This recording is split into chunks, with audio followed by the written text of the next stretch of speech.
Hello, good evening, good afternoon, and good morning, wherever you're watching from. This is the Ghana Agenda, and my name is Alfred Amuzu. Today is January 17th, and this is our third show in the year. Third show in the year. Today, I have very interesting conversations lined up. We'll be talking about Parliament. We would to look at the events that occurred in Parliament over the last few days when Advan Bagby declared the MPP as the majority. We'll look at that. We'll look at the fact that soldiers were allowed on the grounds of Parliament, and we'll interrogate whether that is something that should be happening. In fact, in our political dispensation or in this republic. And then we would look into the election petition and the amendments that occurred or were granted by the Supreme Court.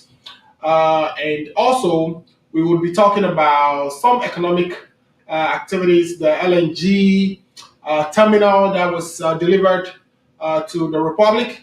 And this is actually located in Tema. We'll look at Moody's forecast that we are going to experience a 4% GDP growth compared to the 1.5% that was previously forecasted. So all these issues we will wrap up neatly, tightly, and chew it. To do the chewing and the wrapping up, I have in studio with me a gentleman called Mr. Efa Abayao. Mr. Efa is the spokesperson for MPP from the Chicago area. He's also deputy director of communication for the U.S. chapter of MPP. Mr. Efa, welcome to Ghana Agenda. Thank you very much, Mr. Alfred. How are you doing? Pretty good, pretty good. Well, maybe I may have missed something in introducing you. If you can help my listeners by giving us some, a little bit about yourself, what you do in the U.S., where you are located, so that they can get to know you before we start the program. Oh, okay. First of all, I want to thank you for the opportunity for us to come and discuss issues pertaining to development in Ghana and how those of us in the diaspora can contribute towards whatever is happening. My name is Efamiao. They call me Kakape. That's my political name. I am based in Chicago. I'm self-employed. I'm a social commentator, politician. I'm a community activist, political activist, and all that in there. I am here to make sure that, I contribute my part towards ensuring that development in Ghana, we all have opinion and we all come in as far as what we think the way forward for us in Ghana and for us in Africa is concerned. So I'm happy to be part of this show, and we're going to make sure that it becomes, if not the best, one of the best in the diaspora. Thank you. Thank you so much, and thank you so much. And if you would be coming on the show a lot, so I want my listeners to get used to you, and of course, they'll be sending their messages to us. They'll be assessing your performance, and we welcome all this because this is viewer powered show. We take what feedback we gain or we receive from our viewers seriously, and we act on them. So I welcome all types of feedback. I actually encourage that you just send us your comments and we will read them out live on air. We are also expecting another guest. It was supposed to be Mr. Paul DeSoso. Paul actually belonged to the NDC, but Paul is now able to join us today because he's down with cold. So we pray with Paul and hope that he recovers as soon as possible. In place of Paul, we'll be having Mr. Kwesi Tapiwi join us. Mr. Kwesi hasn't joined us yet. We are waiting for him. But once he's joined us, we will introduce him as well. Now, Mr. Efa, before Kwesi comes in and we start our conversations for the day or the topics we table for discussion today, you had given me heads up that you were in Ghana for the election. So I want to ask you, how was your assessment of the entire process and do you think this year's election or last year's election, which is the 2020 election, was free and fair according to what you saw on the ground? Yeah, thank you very much. Yeah, I was in Ghana for close to 2 months, Right. before, during, and a little bit after the elections. Hmm. My assessment of the whole situation is we've improved. We've improved on our electoral system.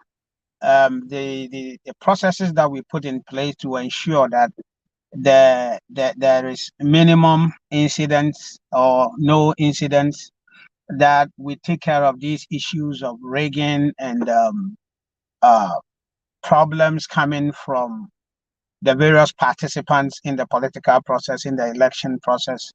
So yes, that one has improved. Now we need to improve on more stuff. There are this is the 8th elections, and there is a consistency of complaints that comes all these while. And I don't know, there is always the suspicion of the opposition.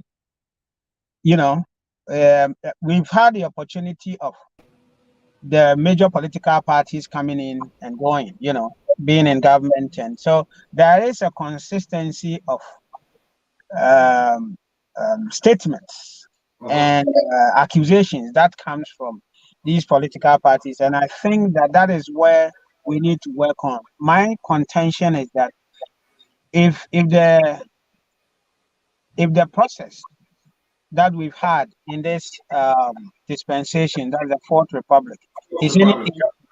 anything to go by, we will say that we've matured.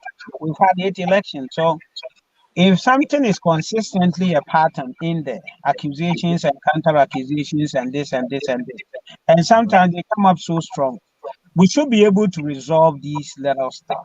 You know, that is Right. one.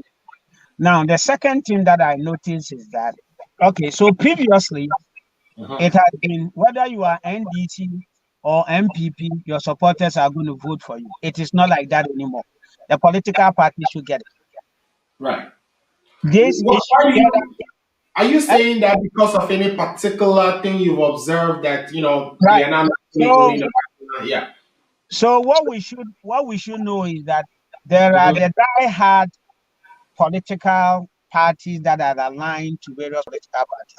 I'll put it at 30% each. If it is more, but my personal observation will put it at that. Now, anything that helps you win are people that are coming in based on whatever reason. This thing happened to me, that thing happened to me. I think this one will do better, and blah blah blah blah blah. Now, um, I'm saying this because you will agree with me that Mhm.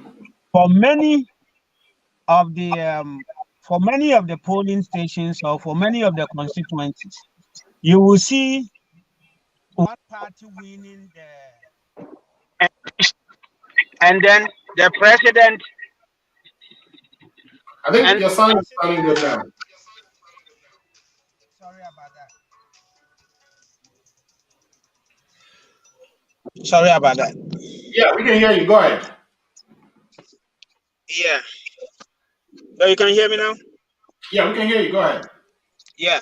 So you will see the president winning and then the opposition winning the this thing, right? I'm not saying this is the first time such a thing has happened, but it was a lot in these elections. What that is telling us is that you see, people are beginning to look at, who do I really vote for, other than just go there and just vote and go away. Okay. Now, I also took my time to engage people. People are now politically informed, right? They are Okay. politically informed to the point where they are looking at reasons why they should vote, not just because it is election time, let me go and vote. So they are looking at issues like employment, So you are you saying know, people are issues voting like, on the issues instead of just voting because they belong to a party. That's what you're saying. exactly. That's exactly what I'm saying. Hmm. So they are looking at specific issues.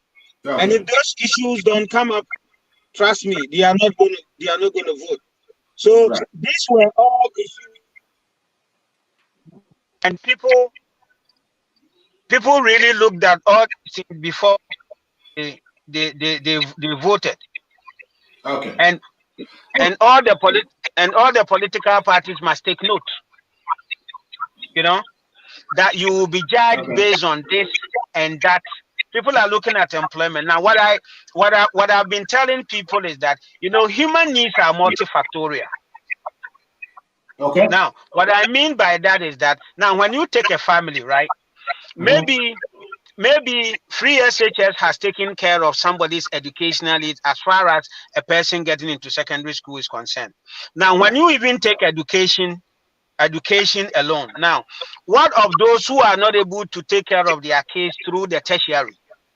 They still have a need. Mm-hmm. Now, once you are even able to take care of educational needs, then we come to health. Right. What of people that are not able to access health? How are they going to respond to you when it comes to elections? Mm-hmm. Now, places where we have health facilities, is it enough to take care of their health needs? What of people that are not able, they need health attention, but they are not able to access it from where they are now, that they have to go to some places? Right. How are people going to assess you based on the fact that they went to give birth and because of complications that could not be handled by a particular hospital resulted in this and this and that? People are looking at all these little stuff. Okay. People, So the understanding or your observation is that Ghana's democracy is maturing, and oh that man, yeah. people are actually voting based on issues. Oh So yes, yes, yes, yes. our parliament. If you look at the composition of our parliament, which is one of the topics, one of the things we really wanted to talk about today. If you look at the composition of our parliament, it's such that we have 137 parliamentarian coming from the MPP side. We have the other 137 coming from the NDC side, and we have one independent candidate. We know that a few of the parliamentary seats are being contested. Uh, I'm going to show you a video, and then we can talk after we looked at this video. This video is going to talk about, or it's going to show us what actually occurred in Parliament. It's not showing Parliament itself, but what occurred in Parliament and who asked for the military to actually come into Parliament. Because we saw, all of us, on TV where military actually, entered into our Parliament to enforce good behavior by the parliamentarian, because people were running with ballots, people were kicking ballot boxes, and so it called for some type of military presence for the parliamentarians to come down. Who called for the military to enter into parliament? We want to look at that. I'm playing this video, and we could talk after the video.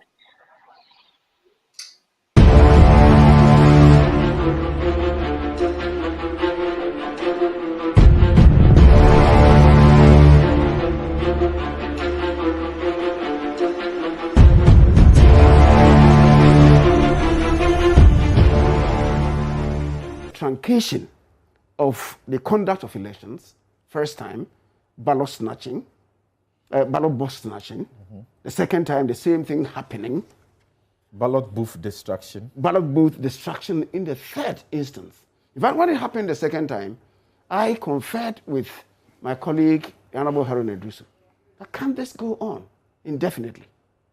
And I asked him that, look, we have to involve the marshal and cause the marshal to invite security officers to protect the voting.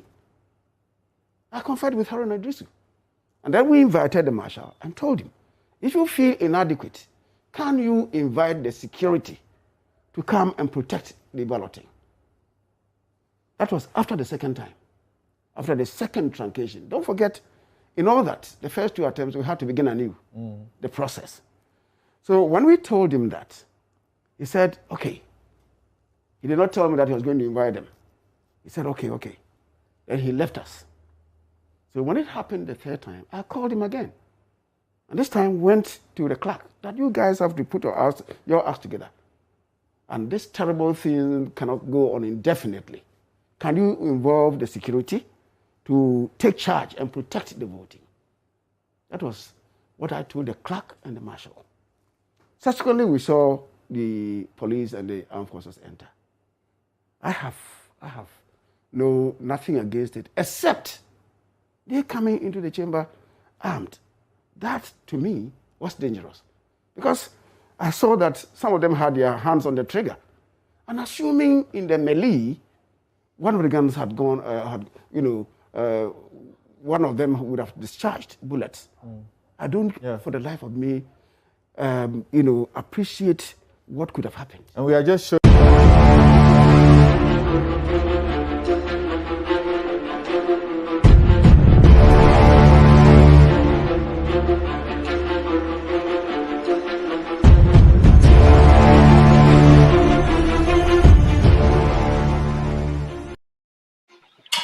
All right, Mr. Mayao. So you've seen this video, and Mr. Honorable Che Mensah-Bonsu made it clear that he asked the Marshal of Parliament to bring in the military.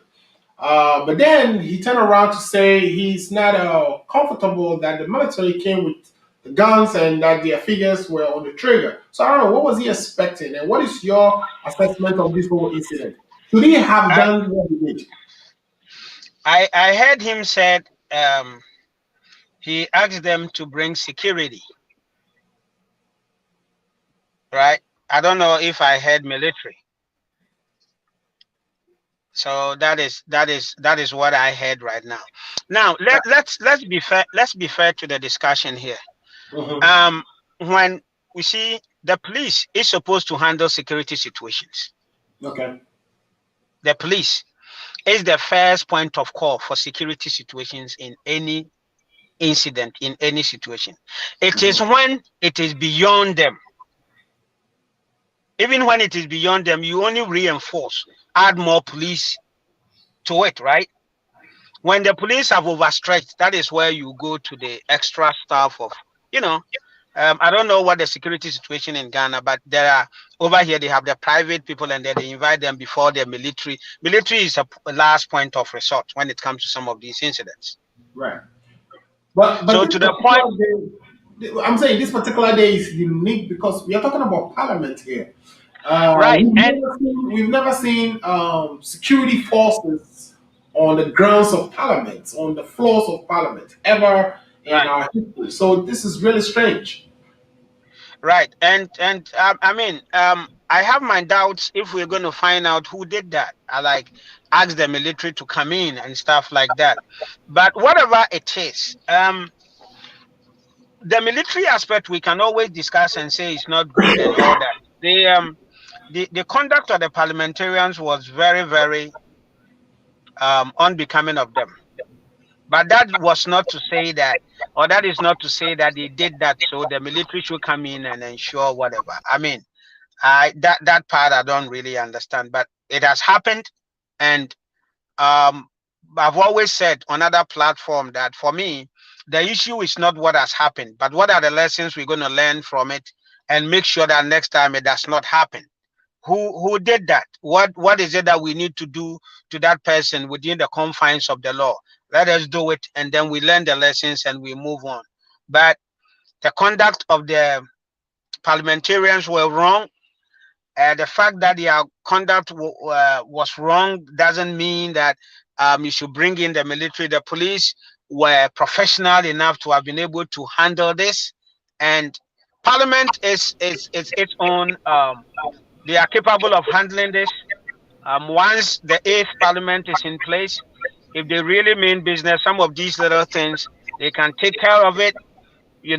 We put in place the structures and then they put in place their security details in case something is happening in there that they need to invite the police to come in. But as to what Mr. Che Mensah means by security, who ordered the military to come in, that I don't know, and Parliament should be able to deal with that. Right. There was no need for that show of security over there. Protecting the ballots at that time could have been done by some few policemen and stuff like that. The issue of more of a misunderstanding than just that. It was a misunderstanding expressed in another way. And going forward, I don't expect them to behave like that. They behave too they were too low for us, for some of us to understand, and they put that institution and Ghana on a path that they have to correct themselves and behave themselves. We didn't Right. send them there to do that. It was just unbecoming of them. Right. So, of course, yeah, we all condemn the acts of or what actually. Sorry, I don't know if you could hear me, but yeah. So, of course, we all condemn the actions that occurred in Parliament, but to the extent that Honorable say Chase, Mensa Bolton would be the one directing this. It's what a lot of us are asking questions about. Uh, my other guest is making his way in, and we're gonna introduce him too, so we can add him to the show. Okay, let me see. Mr. Kwesi, you are in and live. Thanks for joining the show, Mr. Kwesi Tabiri. Mr. Tabiri is stepping in for Paul Disosu today. He's with the NDC. Now, on this show, even though my guests are either on NDC and there is another on NPP, we speak as Ghanaians first of all, and then as party members second. So I believe that is the spirit in which we would be having our conversations today. Mr. Kwesi, welcome to the show. And if you can take about 30 seconds to introduce yourself and tell my viewers and listeners about yourself, where you live, what do you do, and maybe, something fun about yourself before we start the show. I think your mic. We can't hear you. We can't hear you, Kwesi. I think, is it better now? It's good. Yeah. We can hear you. Thank you. Okay, so thank you for having me, and it's a privilege to stand in for the Secretary of NDC in Massachusetts, Paul Disoso. About me, so I live in Massachusetts, in Worcester, Massachusetts. I used to live in New Jersey before I moved here, so pretty much within the tri-state area. About me, I'm a general manager for a company, a retail company. I'm also currently studying as part of my MBA. I'm doing an LLB program and also an MBA program together. So kind of busy time at the moment. But altogether, I think notwithstanding what happened during the 2020 period, I think a lot of us has learned a lot of lessons from that period. And I think going forward, it will continue to guide us in everything that we do. Great. So, Kwesi, we did one thing before you came, which is we play a video of, say, Che Mensabosu describing what occurred in Parliament on the day they chose their leader, the leader of Parliament, and the fact that they invited security. And I'm going to replay that video for you, and so we can take your comment as well. Sure. So, if you bear with me, let's go back to.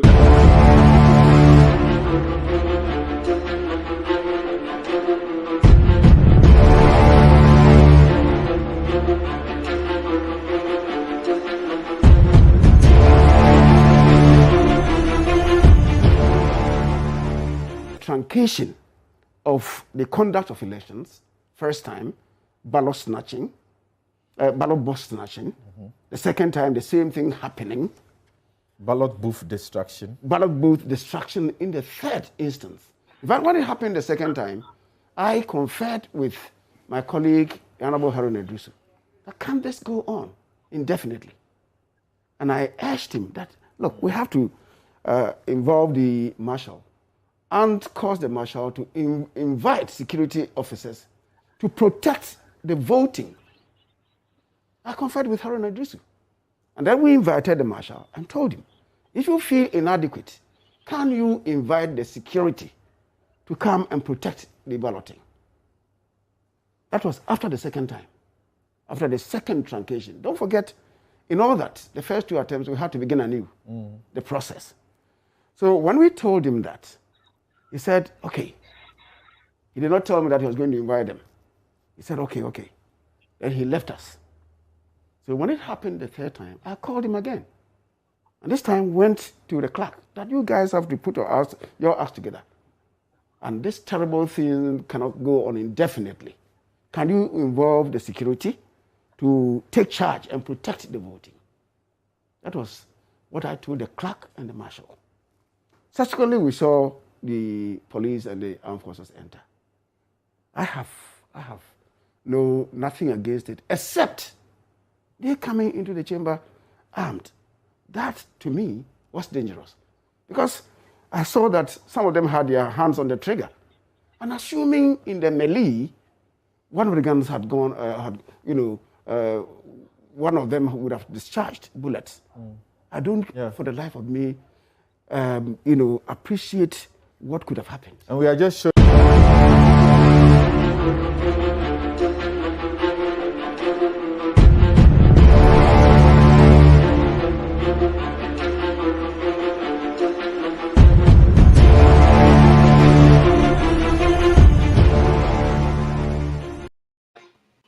Yeah, so Kwesi, you listened to the Honorable Member of Parliament, Chairman Abosu, discuss what actually occurred, and in his assessment, he actually informed the marshal on 2 occasions to bring in the security. So why would the same person who's asking for security to come now all of a sudden be worried that the security came and that they have their gun and their fingers were on the trigger? What was he expecting? And what is your assessment of that whole situation?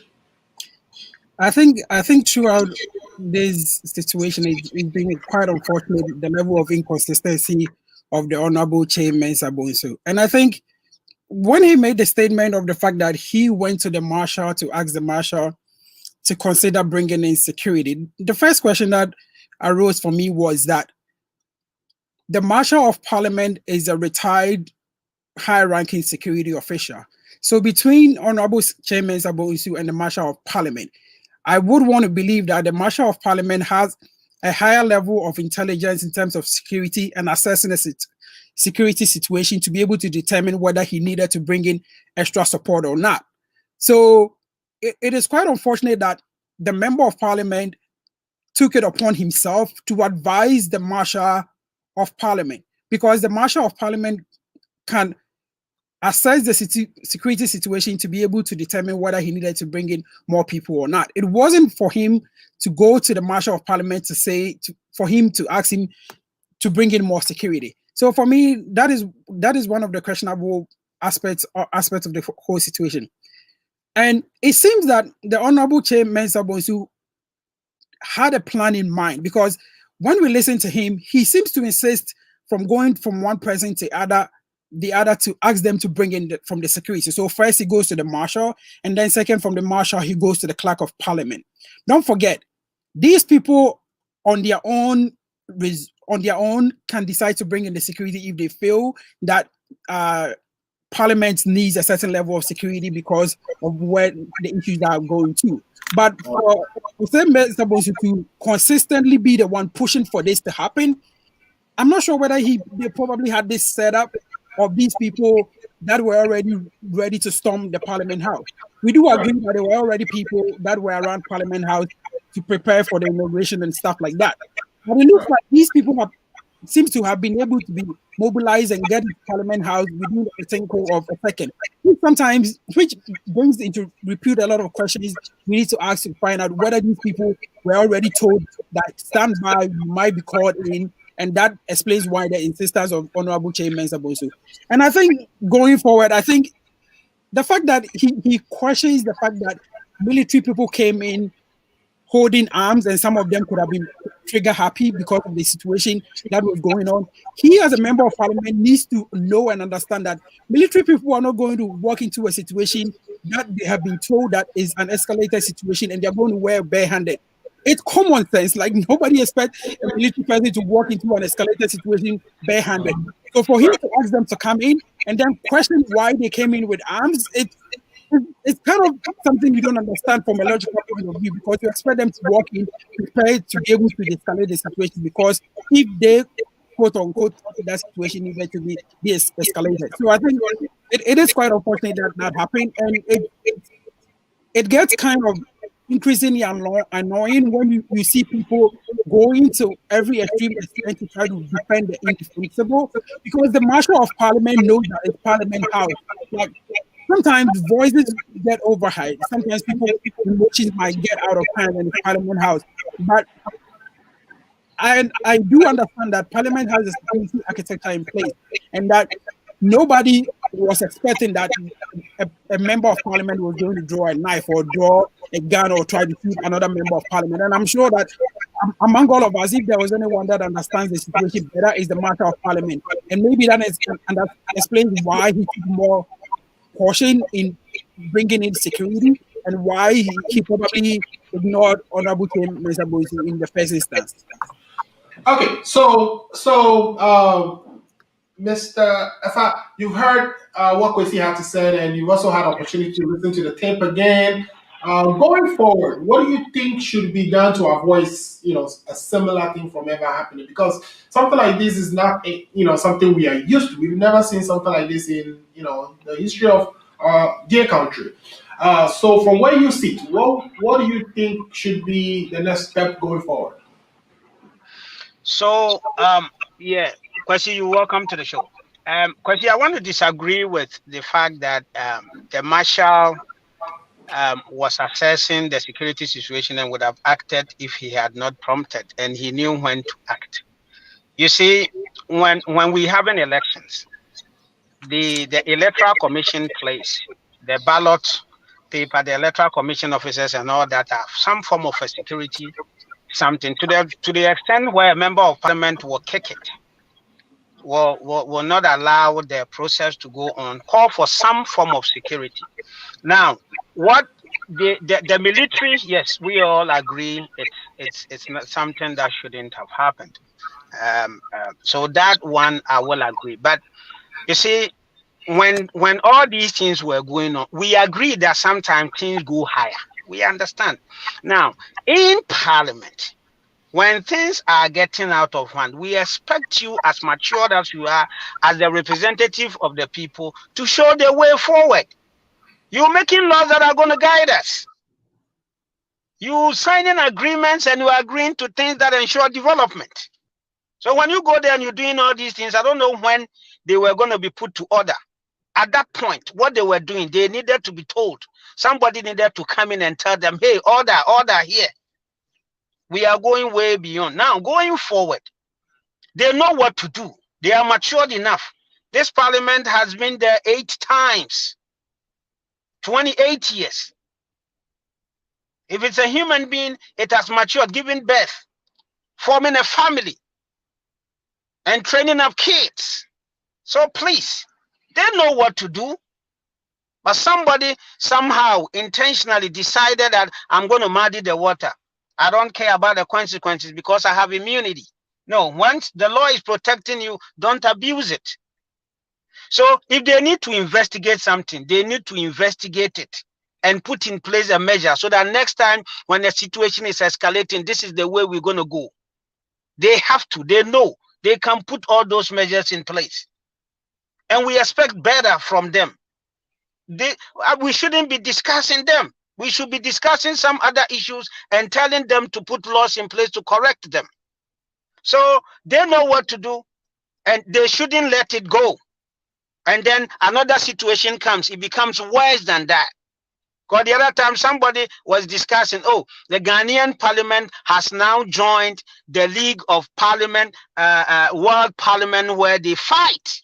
No, we can do better than that. So they know what to do. They need to set up a committee to investigate and put some rules and some measures in place. They need to do that. If the security setup is such that it is not enough to protect them in terms of whatever, they need to put all those structures in place and activate them as such. We can't keep going back on things that we should have worked on already. You know, we're going forward and we have to go forward as a country. 28 years is not enough for us to be still playing around. Thank you. Okay, great. So, same questions to you, Mr. Kwesi. What do you think should be, the way forward? What should be done about this? Because this really is a low, in our this fourth Republican dispensation. What should be done? I think I'm not surprised when I hear my co-panelists say he disagree with the assertions that I make, and I think it's that's you made an interesting point that we need to make. The discussion should be oriented towards building the nation, but it seems that sometimes we forget that, and we tend to be entrenched in our political ideologies and decisions, and tend to let that overflow into the things that we say.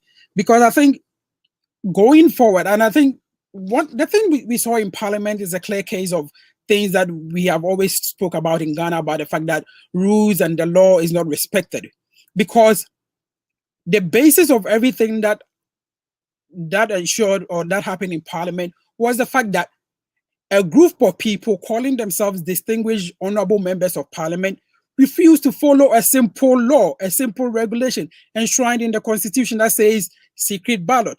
These people needed to be reminded more than 5 times to do that.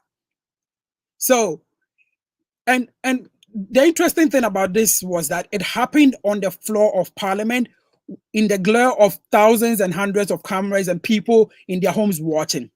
These are the same situations that happened during our polling stations, where people went to the polling stations carrying already stamped ballot boxes and ballot papers. If someone had seen someone at a polling station trying to put in a pre-stamped ballot paper into the box and they had gone in to tackle them, I'm sure it would have been a whole different situation, even though the person would have proved that someone was trying to cause an illegality. So I think the basis of everything that we need to do as Ghanaians, and the basis of everything going forward as Ghana, is that we need to assure that every single person, no matter who you are or your status, goes and acts in line with what the Constitution says. We can't have one set of laws for the ordinary person and have one set of laws for the executive or the judiciary or the legislature. We cannot go on as a people like that. So for someone to try to, like, it was, for me, I found some of the statement that he made very questionable. For example, the EC wasn't responsible for this election. There wasn't one issue of EC official on the floor of Parliament supervising this election. The returning officer was the clerk of Parliament. And when the clerk of Parliament specifically read the Constitution, specifically read the standing orders of Parliament, Chairman Sabonsu, that has been in Parliament for almost 24 years and knows the standing orders and the Constitution of Ghana, still led his part of the Parliament to pretty much tell the clerk, hey, listen, we are going to do what we want to do, and we are not going to listen to you. And the clerk didn't say this once, he didn't say this twice. He said this on more than 2 occasions.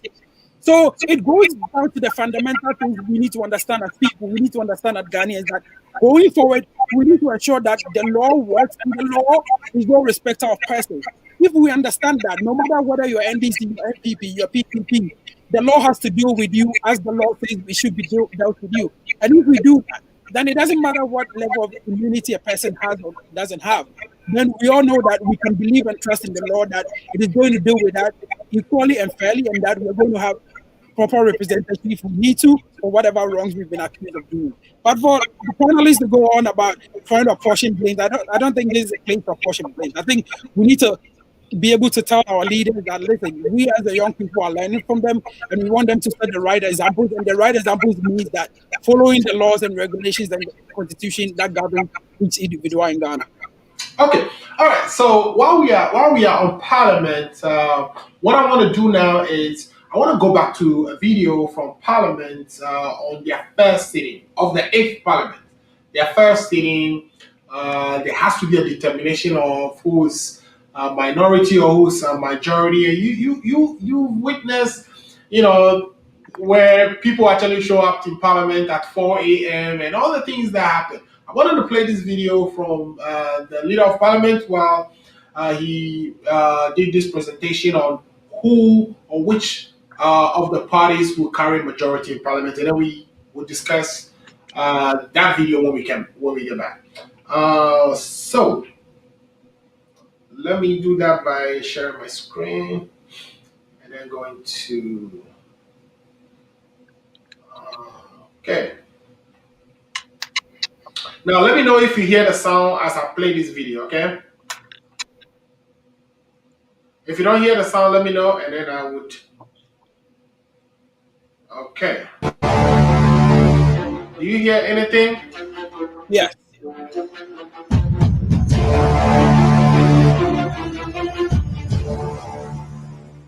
Honorable members, I received a letter from one of your colleagues, the Honorable Andrew Esiema Amwako. Dear sir, declaration to do business with the MPP caucus.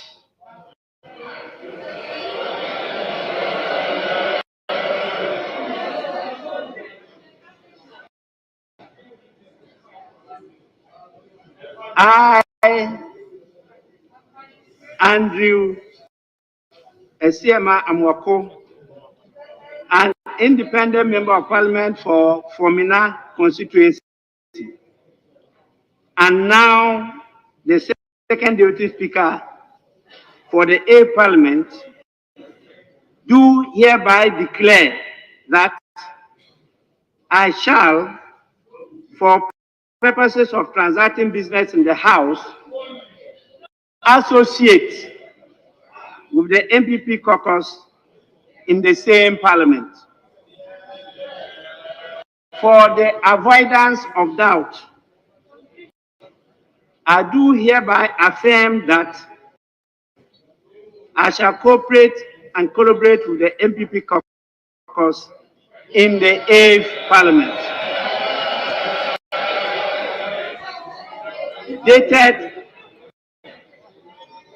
Dated this 13th day of January, dated this 13th day of January 2021. Yours faithfully. Signed, Honorable Andrew Esiema Amwako, MP for Mina constituency. And copy to the leader of the MPP caucus. Honorable members, with this official declaration to the House, the House will accord him the space to do as he has stated.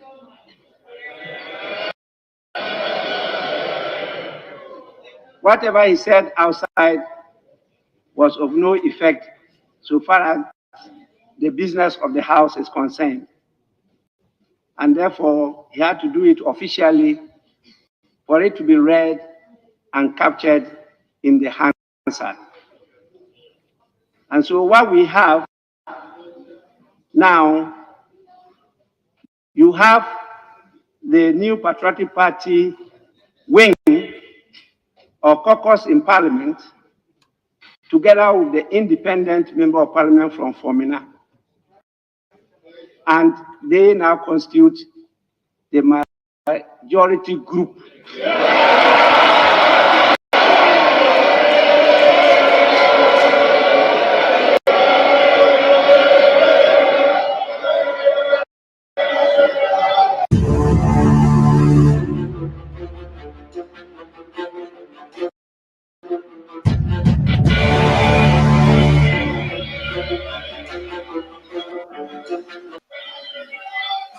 All right. So you've heard. Okay. So you've heard the leader of parliament, His Excellency, Honorable Abangbabi, announced the MPP as the majority in parliament. What is your assessment of that? And I'm going to start with. Let me start with Kwesi actually. Kwesi, what is your assessment of this? You know that the NDC is currently contesting few seats in parliament. And at this point, the two parties each have 137 each. And there is also the rule in parliament that if you leave your party or if you're elected to parliament based on a party's ticket and you decide to leave that party, you lose your seat. That was why the former MP was kicked out of parliament, was kicked out of the seventh parliament. So, bottling all that or taking all that together, what is your assessment of this announcement that MPP is actually the majority in parliament? I think we need to put things in perspective. The Honorable, Right Honorable Aban Sumani Bagben specifically said the MPP plus the former MP made the majority group in Parliament. He didn't say the major because there's a difference between a group and a caucus. A caucus is made up of one specific political party. That is why the Right Honorable used the word group, because he cannot refer to any caucus within the confines of Parliament. The NDC is a caucus.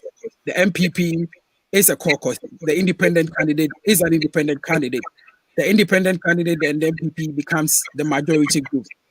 But I think, unlike the MPP, I think they might have lost focus on what is important to the NDC, because we are not splitting heads over who is sitting on the left or the right.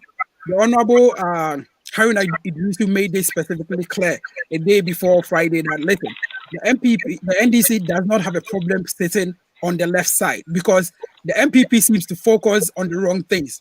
Whilst we are focused on the number that this is not the previous parliament where they had about 60 more parliamentarians than they do. This is a parliament where they are struggling to get one independent candidate as part of their supposed majority. So we are not focusing on whether they want to claim the majority. They can put whatever name or whatever tag they want on themselves. But the reality is this parliament is not going to be a walkover parliament like it was in the 7th parliament. And I think Honorable Muntaka made this interesting analogy that Honorable Chairman Sabotu seems to be still hanged on to the fact that in the morning he went to Parliament with 169 members of Parliament. In the evening he came and there was 137. And maybe he was still thinking he still had 169 members of Parliament. He doesn't. So the quicker it gets to his head and he begins to come to reality with the fact that this is not a parliament where we used to have a Japa and a Mary Dews being inflated by $800 million. And this isn't going to happen. So the moment they come to terms with the fact that this is a different parliament, and as much as a lot of people are throwing this word around that Ghanaian people voted because they wanted the MPP and the NDC to work together, I personally don't buy that. I think the Ghanaian people clearly gave the NDC a majority in both the presidential and the parliamentary. We're still waiting for the Supreme Court to give this verdict. But clearly, this was a party that had 169 members of parliament, reduced to a struggling 137, where clearly about 5 or 6 of them were won with the help of the military, pretty much to rig the Ghanaian votes, the Ghanaian people of the people that they voted for. So I think we are not really hanged on these split on about who is minority and who is majority, because we know that our numbers are important. The NDC has consistently called for the fact that we want our numbers in Parliament to reflect in the decisions in Parliament. We want it to reflect on the chairmanship of committees in Parliament, and that is what is important to us. The MPP can call themselves whatever name helps them to sleep at night. They can come to Parliament 4 a.m. from now till the end of the 8th Parliament to ensure that they sit on the right side of the speaker anytime that they want. And we are going to be sleeping in our bed, getting enough sleep to make sure that when we come to Parliament, we're able to do the work assigned by the people of Ghana, for which we were duly, the members of the MDC were duly elected into the Parliament of Ghana in the 8th Parliament. All right, you will be doing the work for the people of Ghana, for which you've been elected. Now, let me ask, Mr. Efa, you've heard Kwesi. Kwesi says they don't care. They don't care if, where you sit in Parliament. What they really care about is doing the job for which they've been elected. What do you say to the fact that, your party has been declared as the majority group in Parliament, as rephrased by Kwesi? Yeah, thank you. NDC, they do care. They had wished that the independent had joined them. If the independent had joined them, would they be making the same argument here? And Kwesi, there was no rigging in these elections. It is only the Supreme Court that can say that there was a particular rigging at any point in time, at any place. So until such a pronouncement is made, there was no rigging in these elections. NPP, we are focused. If we wake up at 4 a.m., we did not wake up at 4 a.m. to go and cause commotion. We wake up at 4 a.m. to go and make sure there is order, as we saw when the speaker was in the house. Compared to the other time when some people woke up early and all we saw was commotion. So let us see the differences in the two. We always want to make sure that reforms, orderliness, and things are going on as we expect. Now, at a point in time, the NDC was 100 and something, 114 or so, and we were like 107 or something. It changes, it swings, it changes, and that is the beauty of our politics. Let us pray that in 2024 your number is not going to come below 100, because today your number is 137. Now going to the substantive case, the substantive issue now. I think the speaker has ruled. The Formina MP has joined the MPP part. So they form the majority group, majority, whatever you want to put after majority, we now form the majority. So we're going to take it up from there. Now, what I'm expecting, again, going forward, what I'm expecting the parliament to do is to come up with some of these formula of how to work these things out. Now, Chairman Sabunsu has indicated that before the 7th parliament closed, he had hinted Haruna that it doesn't even augur well for us to have the majority takes care of all these things, and so let's work out something. You see, we pride ourselves with some of these little reforms because it helps. It helps. You see, the fact that when you are in government and therefore has control over certain things, it gives you certain advantage. We recognize that sometimes some of these things is the reason why there are so many tensions, or there's so much tension in our body politics. So over time, how do we bring in these little reforms so that we are not going to do this do or die thing? Because whether we like it or not, whether there's change of government, some people are going to be career parliamentarians. Because it's an institution of the state. It has come to stay. So how do we do that? So we have to be thinking, the legislative body has to be thinking of some of these reforms that will refine us, that will put us on the higher level, other than we come and we seem to be fighting and all of these kind of stuff. So Badmin has ruled. It is a welcome news. At least it has brought in orderliness. Some people started to talk about premature whatever and stuff like that. Whatever is not good in there. Whatever we need to work on and reform on. Put all these things in place. It is human institution. It is not always going to be perfect. But once you identify something that is not good, you work on it. And then we move on from there. Other than that, after 2024, we will come back. And maybe, just maybe, there are about 10 or 20 independent candidates. No clear majority. And then now we're going to struggle. Who goes here, who goes there, who comes here, who comes over there, So for us, we are not disturbed. We think that Parliament is going to be responsible when it comes to passing of bills as they've been in the past. And this government has been responsible enough since 2017 that anytime there is an issue with anything, we have a president who will say, okay, if this is what he's saying, let's listen to them. Let's do the reforms. Let's do this. Let's do that. There has not been any way where we have bamboozled our way through. PDS was cancelled, and the Japan is still an ongoing process. If PDS needs to be tabled, it will be tabled. If a Japan needs to be tabled, it will be tabled. If we wanted to bamboozle our way through, we would have done it in the seventh parliament. But because it is a government full of people that think of Ghanaians, that the development is for Ghana, that whatever we are doing is for Ghanaians, wherever there is any criticism of a sort that is constructive, the president said, yes, let's take a look at what they're saying. Because like we say in Akan, so we take little bits and pieces out of here, join it together, and forward we go. So it is welcome. When an issue, when a law, when the budget is brought to Parliament, it's going to be debated. What is not good in there, we take it out. What is in there is good. What is good in, we keep it, and then we move on as a country. There's a lot that we need to do, in terms of education, in terms of infrastructure, health, agric, and all that. So let us focus on how we can go to the next level and not fight. It is not a do or die thing. All right, thank you. It's not a do or die thing.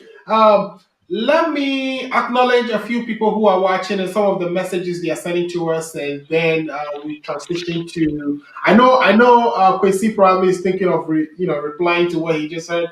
But let's acknowledge a few people. When we get back, Kwesi, you can respond, and then also we want to transition to the petition. The petition that is has been filed by the former president John Dramani Mahama. So we have. Bright July is watching us all the way from Katusa. Bright, thanks for watching. Tell a friend to tell a friend. Gonna get us on. We have Vivian Betty is watching. Thanks, Vivian, for watching. We have Paul Delali Bisosu. Paul is watching. Paul, thank you so much for watching us. I know, right? And Spirit Recovery, Paul. Also, Rashid Santoma is watching us. Rashid, thank you for watching. We have Fafa Kudao is watching. Wahab Sadiq is watching. Wahab, thanks for watching. Tell a friend to tell a friend. Ghana Agenda is on every Sunday, and we usually are on for 1 hour. But I think we almost done with 1 hour. I'm going to plead with my guests if they can stick around for a few more minutes to deal with the other issues we table for discussion before we bring the program to an end. Now, there is a few comments also that I would like to read. So the first comment is coming from Mr. Ibrahim Mohammed. Ibrahim has been one of our big supporters. He's always watching our show, and we are grateful for that, Ibrahim. Ibrahim says, watching live from Ghana. Keep up the good work. Thank you, Ibrahim. And tell a friend to tell a friend that the Ghana Agenda is on every Sunday between 5 p.m. to 6 p.m. Eastern Standard Time. If you're in Ghana, that is 10 p.m. to 11 p.m. The next message is coming from Paul D. Sosu again. Paul, thanks for your support. We are wishing you speedy recovery. You were supposed to be on the program, but we understand that there's something in the air that we pray that it doesn't overcome you, that you overcome it. Paul is saying hypocrisy at its highest level. The MPP's spokesperson. Okay, I think he's saying something to you, Mr. Afai. Mr. Afai, you would have the opportunity to respond to that. The next, again, comes from Paul. So Paul has been very active, typing, giving us feedback. We want you to submit your feedback. Please send us comments so we can read it live on air. Paul again says, good submission, Kwesi. So Paul is defending Kwesi or backing Kwesi and questioning the submissions that are coming from Mr. Efa, who's representing the MPP. So Mr. Efa, do you want to, let me do this. Before I bring you to respond, right? I need to go and get some money for Akko Radio. So let's get some money for Akko Radio. When we come back, you can respond to it. Hey, this is your girl coming all the way from the US of A, yeah, baby, aka Ya Bantam. And me di feel a bows in pan and to see one roach with your money how Ghana mat other romantic. What's me sending provisions? As I sutra credit, Emma Ebusia Phone and the form one Ghana. And one is a www.ghanamat.com. And then we say, boy, a sharp connection. www.ghanamat.com. Let's try more provisions in the credit. Not almost really angazankaza. I have friend numbers, Nana screen as Ghana Mat, ye crown. All right. Okay, so we also have Mr. Collins Boahini, Kenya, watching. We have Olivia Amaseji also watching us, and Seth Evans. Seth Evans is watching us as well. Guys, big thank to all of you for watching. We want your comments to our panel so that I can provide answers if you have any questions. So, Mr. Efab, you've heard a few comments directed to you. Please quickly respond to that, and then we will go to the video where the lawyers representing the president, the former president, were in court presenting their petition, their request for an amendment. So let's get your response to what has been directed to you. Yeah, to Paul. Yeah, to the guy that's a good show. Yeah, a good job. And then to Paul, I would say that yes, I agree that Kwesi is doing a great job. If Paul were to be here, we would be fighting by now. So I wish him speedy recovery so that he will come on for us to do some box on. That's all I have to say. Okay, thanks for saying that. Mr. Bosilinga, thanks for watching and supporting. Bosilinga is one of our presenters in the ACO family. We are grateful for him watching and supporting and sending us comments. Bosilinga says, going to Parliament House just to sit on majority side is completely lame. Of course it's lame, right? Do you have anything to say before we transition to the courts? I think my brother made a comment, and I think for some strange reason, the MPP seems to think it's made up of all angels. And sometimes I can't fathom that where they get that idea from, because orderly people do not conspire to steal ballot papers, right? People that are orderly, they do not conspire to steal ballot papers. So if that's what they mean by being an orderly party, then all the best and keep on being that orderly. And maybe in the next parliament, you'll be lucky to have 50 parliamentarians in parliament.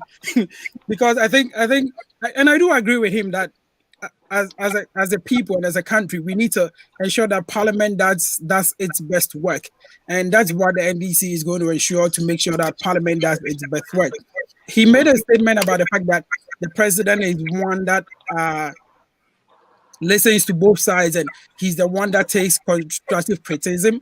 And you and I both know that is pulling it out of thin air, because there have been instances where the last Parliament, the 7th Parliament, which has been acclaimed to have passed the highest number of bills.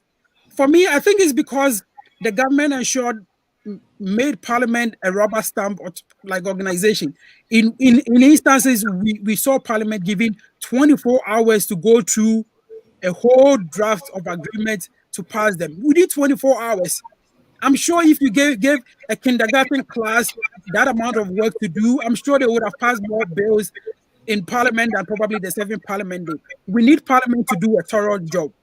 We don't need a president and its government bringing documents to Parliament and giving Parliament 12 hours and 24 hours to go through it, which doesn't ensure that Parliament does its job and its oversight responsibility of the executive.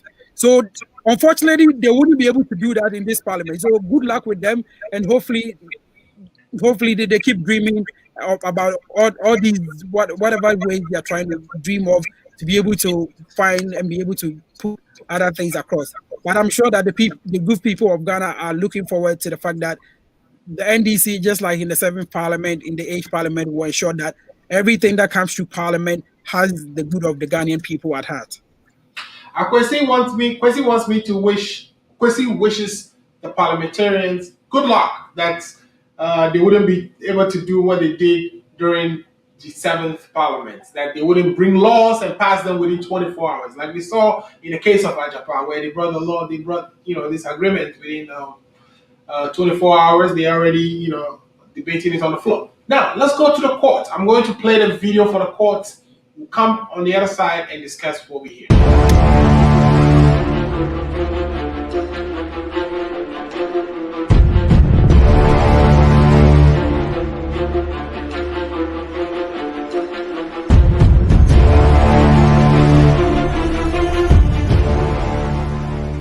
Hello? Because before there was a motion for live transmission as well. We believe that that should perhaps take.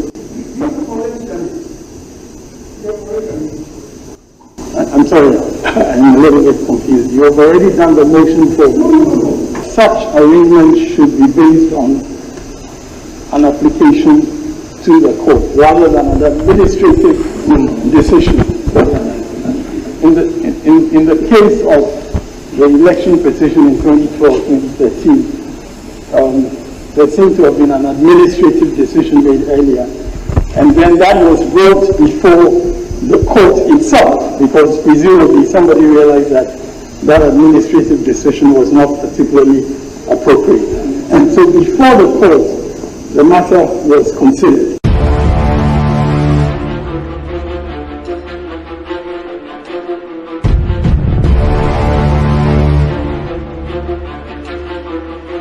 It's quite clear that in the petition as filed,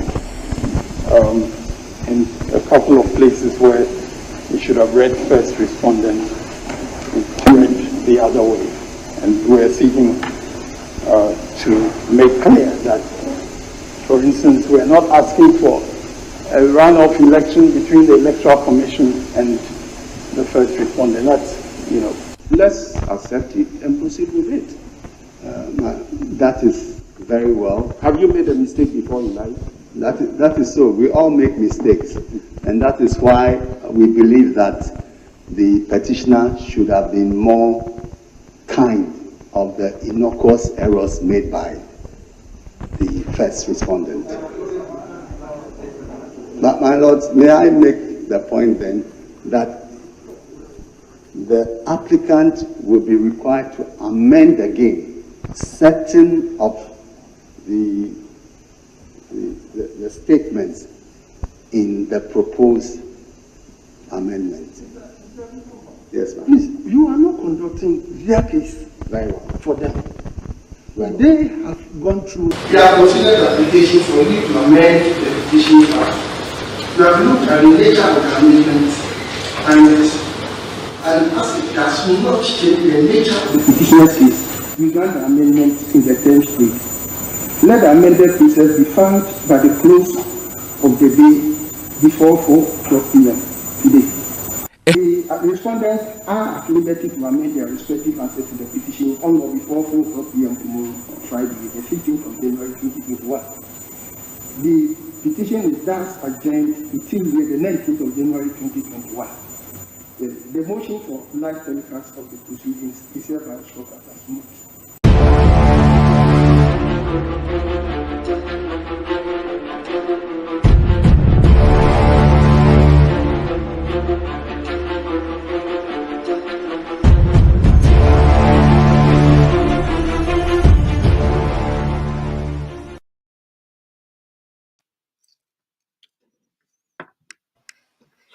Yeah, so welcome back to the Ghana Agenda, and what we've just done is play the proceedings in court, and where the Mahama team were seeking to move a motion for amending the petition itself, because I think the original petition had a language that says that they are seeking to have the election rerun between former President John Dramani Mahama and the Electoral Commission.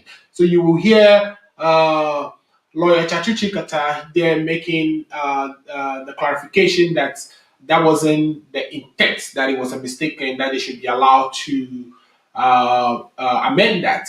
Also, they also brought in a motion to have the court's live telecast proceedings, which the court denied and made a mute or called, adjourned that to be mute because they didn't think that was necessary, that administratively they were already going to do so. And Chachu again went back to say, back in 2012, it was done administratively, but they realized that that wasn't the right thing to do, that a motion has to be moved to actually make it kind of binding on the court to carry it out. Because if the courts make an administrative decision, the courts can rescind that administrative decision and then, go back to not showing the proceedings. So you've heard what I've heard too, and I think we've lost Mr. Efa briefly, but he's back on. So Mr. Efa, you've also heard what the court had to say. Let me first start with Kwesi. Kwesi, in your assessment, right, in what you've heard, what do you think about the Electoral Commission, the Supreme Court taking a position that they are going to administratively, telecast the proceedings without necessarily accepting the motion to do so, or granting the motion to do so? Personally, I don't think. I don't agree with the Supreme Court taking an administrative decision to have the petition aired. But I think when you listen to the Venerable Chikata, he made reference to the 2012 petition, drawing inference from what have happened to try to educate the court on what happened then and what he expected to happen now. And I think taking it from a legal perspective to a logical or reasonable perspective, if you do something in order to aid something that is going to happen, it is only right to have informed the other parties or the parties involved in it. And I think if the Supreme Court did go ahead to inform the NDC or like the lawyers involved to say, hey, listen, so we've been listening to public opinion based on the petition from 2012. We've decided to go ahead and administratively grant that the court is going to allow for this to be telecast. That should have been communicated, because the petition was submitted some weeks ago. So if the court made that decision, they could have communicated that decision to the lawyers and the parties involved to make sure that what happened didn't happen. And I think rather than a lot of people looking at it from the fact that the court denied the NDC that, I don't think that is necessarily right, because the court didn't deny it. What the court said was like, listen, this is what you want from us, but we have taken cognizance of it and we have already granted that even before you asked for it, or because we knew you were going to ask for it or whatnot. So I think that, and the second issue about the fact that they granted the corrections for the NDC to go ahead and make that corrections was also a second win. I was quite surprised when I had the lawyer for one of the lawyers trying to make the case that in vain of the fact that the NDC wants to amend the correction, then they should have also taken cognizance of the fact that the EC should be also given for its correction. And I think that defies common sense and logic, because there are some mistakes that are catastrophic and some mistakes that are injurious to the party, and there are some mistakes that doesn't injure anybody. Like there's structure for writing grammar, but if I write my English and my grammar is bad, it doesn't hurt anyone, right? But so you can't compare certain mistakes to others and say that they hold the same validity in terms of how the court should address them. But if for instance, if what the lawyer is saying that because the NDC made a mistake in their petition too, so the Electoral Commission should be allowed to fix the mistake they made. The Electoral Commission, according to Mahama, the mistake the Electoral Commission made had resulted in a situation where none of the candidates obtained 50% to be president of Ghana. So there need to be a rerun. If they would accept that, then we cannot stop.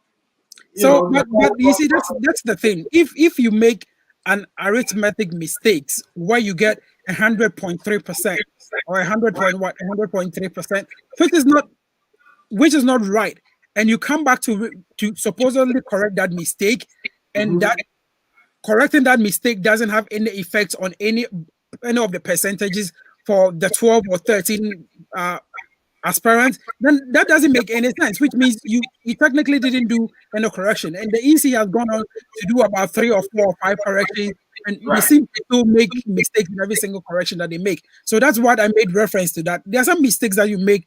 It doesn't have any detriment or it doesn't injure any person. But if the mistake that you go goes to the fact that it injures a party, or it goes to the point that it renders the specific laid down by the Constitution mute, then that's something that needs to be addressed, because then it has like the effect to be able to have much disastrous consequences than like an issue of a grammatical mistake, or an issue of saying instead of the second respondent you put in the first respondent or whatnot. And I think we all need to take emphasis on the fact that the Supreme Court didn't grant the NDC the permission to go make that corrections because they were being favorable or they were being charitable.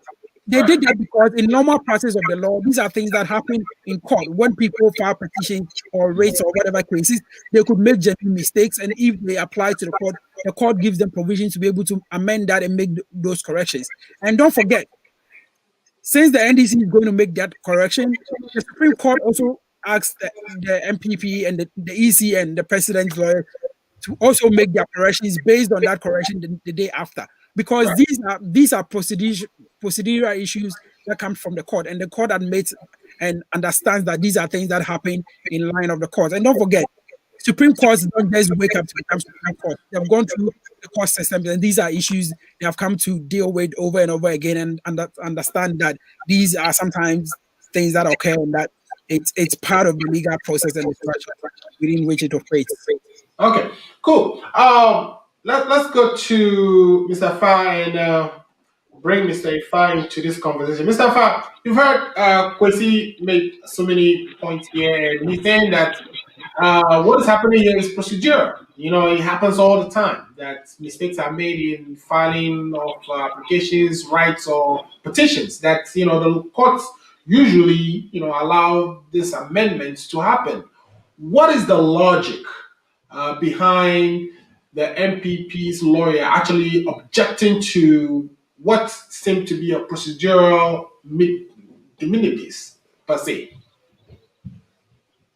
Yeah, thank you. So the logic is for all of us to realize that mistakes are part of us. They are everyday part of us, and that it becomes material. It becomes material. See, there are immaterial mistakes and material mistakes. Okay. So mistake become material when, if you don't correct it, injustice or whatever will affect somebody of a sort. So that is the logic behind it. So we oppose it so that there will be a ruling on it for a little bit of interaction for all of us to know that is why, you see, he objected and admitted that, yes, we are making mistakes. And added that is why you see you should have been more kind, because at the end of the day we have looked at your petition and we see that all these things that you are making is just to pull something that we cannot find. That is number one. Now, the question of the Supreme Court saying that their request was mute. Now, if Kwesi is not aware, Chachu was late. Chachu was late in court on that day.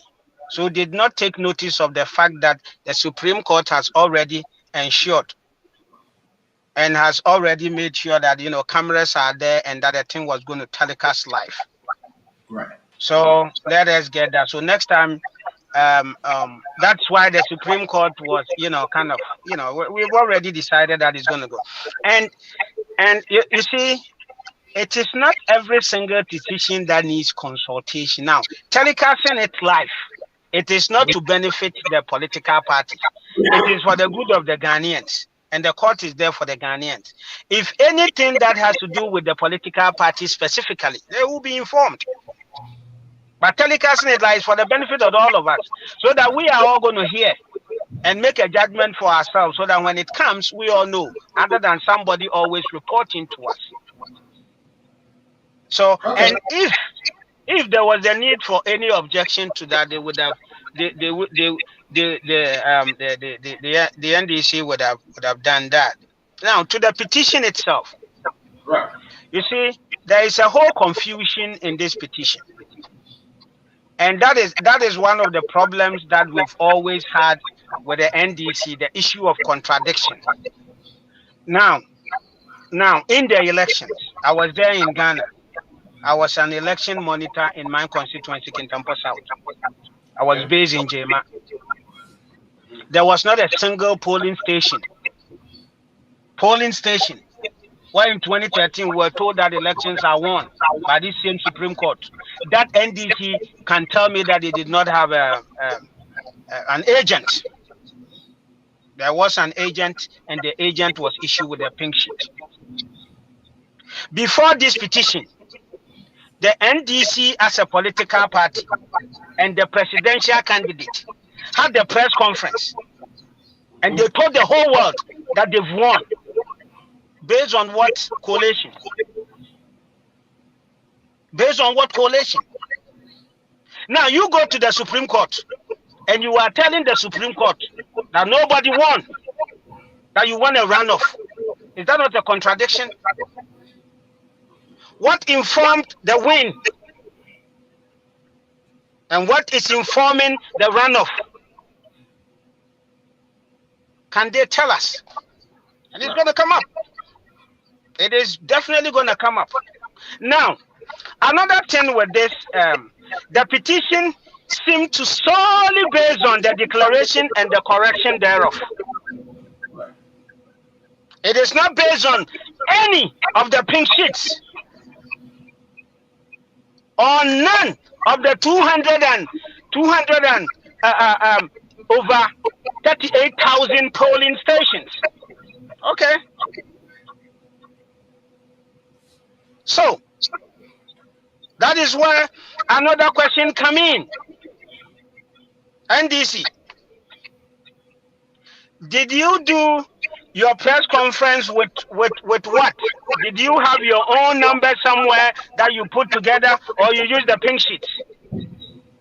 Did you consult your polling agents? These are all questions that beat some of us our imagination.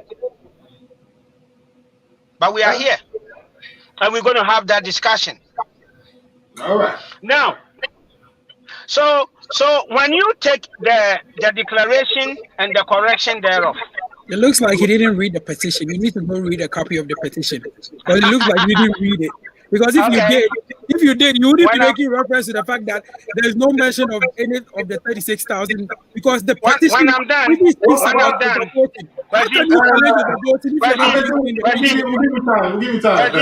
Don't read the petition and maybe you can come back.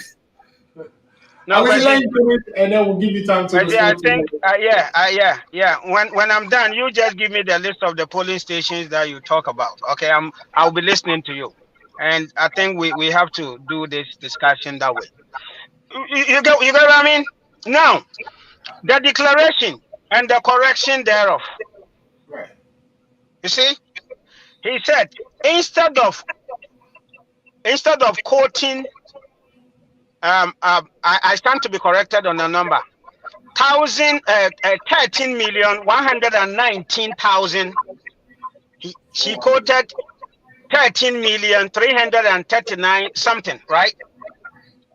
What is written on the paper was not what was quoted. So the correction thereof said, having made this correction, it does not change the percentage, and it's been gazetted as such. You know, it doesn't change the percentage. And then you say it changes the percentage. Now, when you look at the NDC, what they are saying about the petition is this, that the correction added about 6,000, 5,000, 6,000 votes. And that is where they have a challenge. Maybe let's bring Kwesi in, right? Because now, if I can draw my conclusion, then he can come in. Now, okay, come on, so the point is that, yes, having admitted that mistakes happen, let's even say that the 6,000 is a mistake. How much did the president of Ghana, what was the vote difference? 515,000, over 515,000, right? So even if you are taking the 15,000, 500,000. So at the end of the day, when you look at this petition, we don't really know what they want. And what I've already drawn my conclusion. They're keeping their support base together.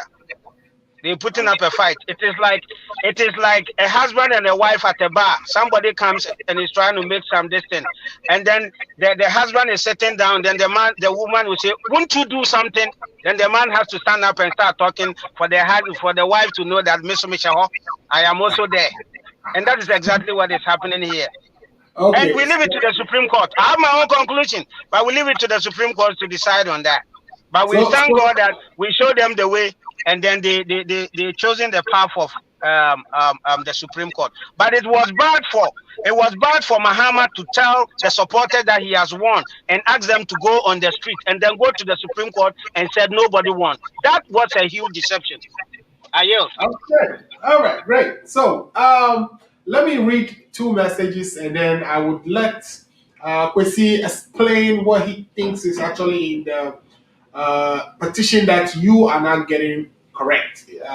When I say you, I'm talking about fact. Okay, so let's look at what Mr. Boslinger says here. Boslinger is saying that Mahama is petitioning that the numbers declared by EC are not accurate.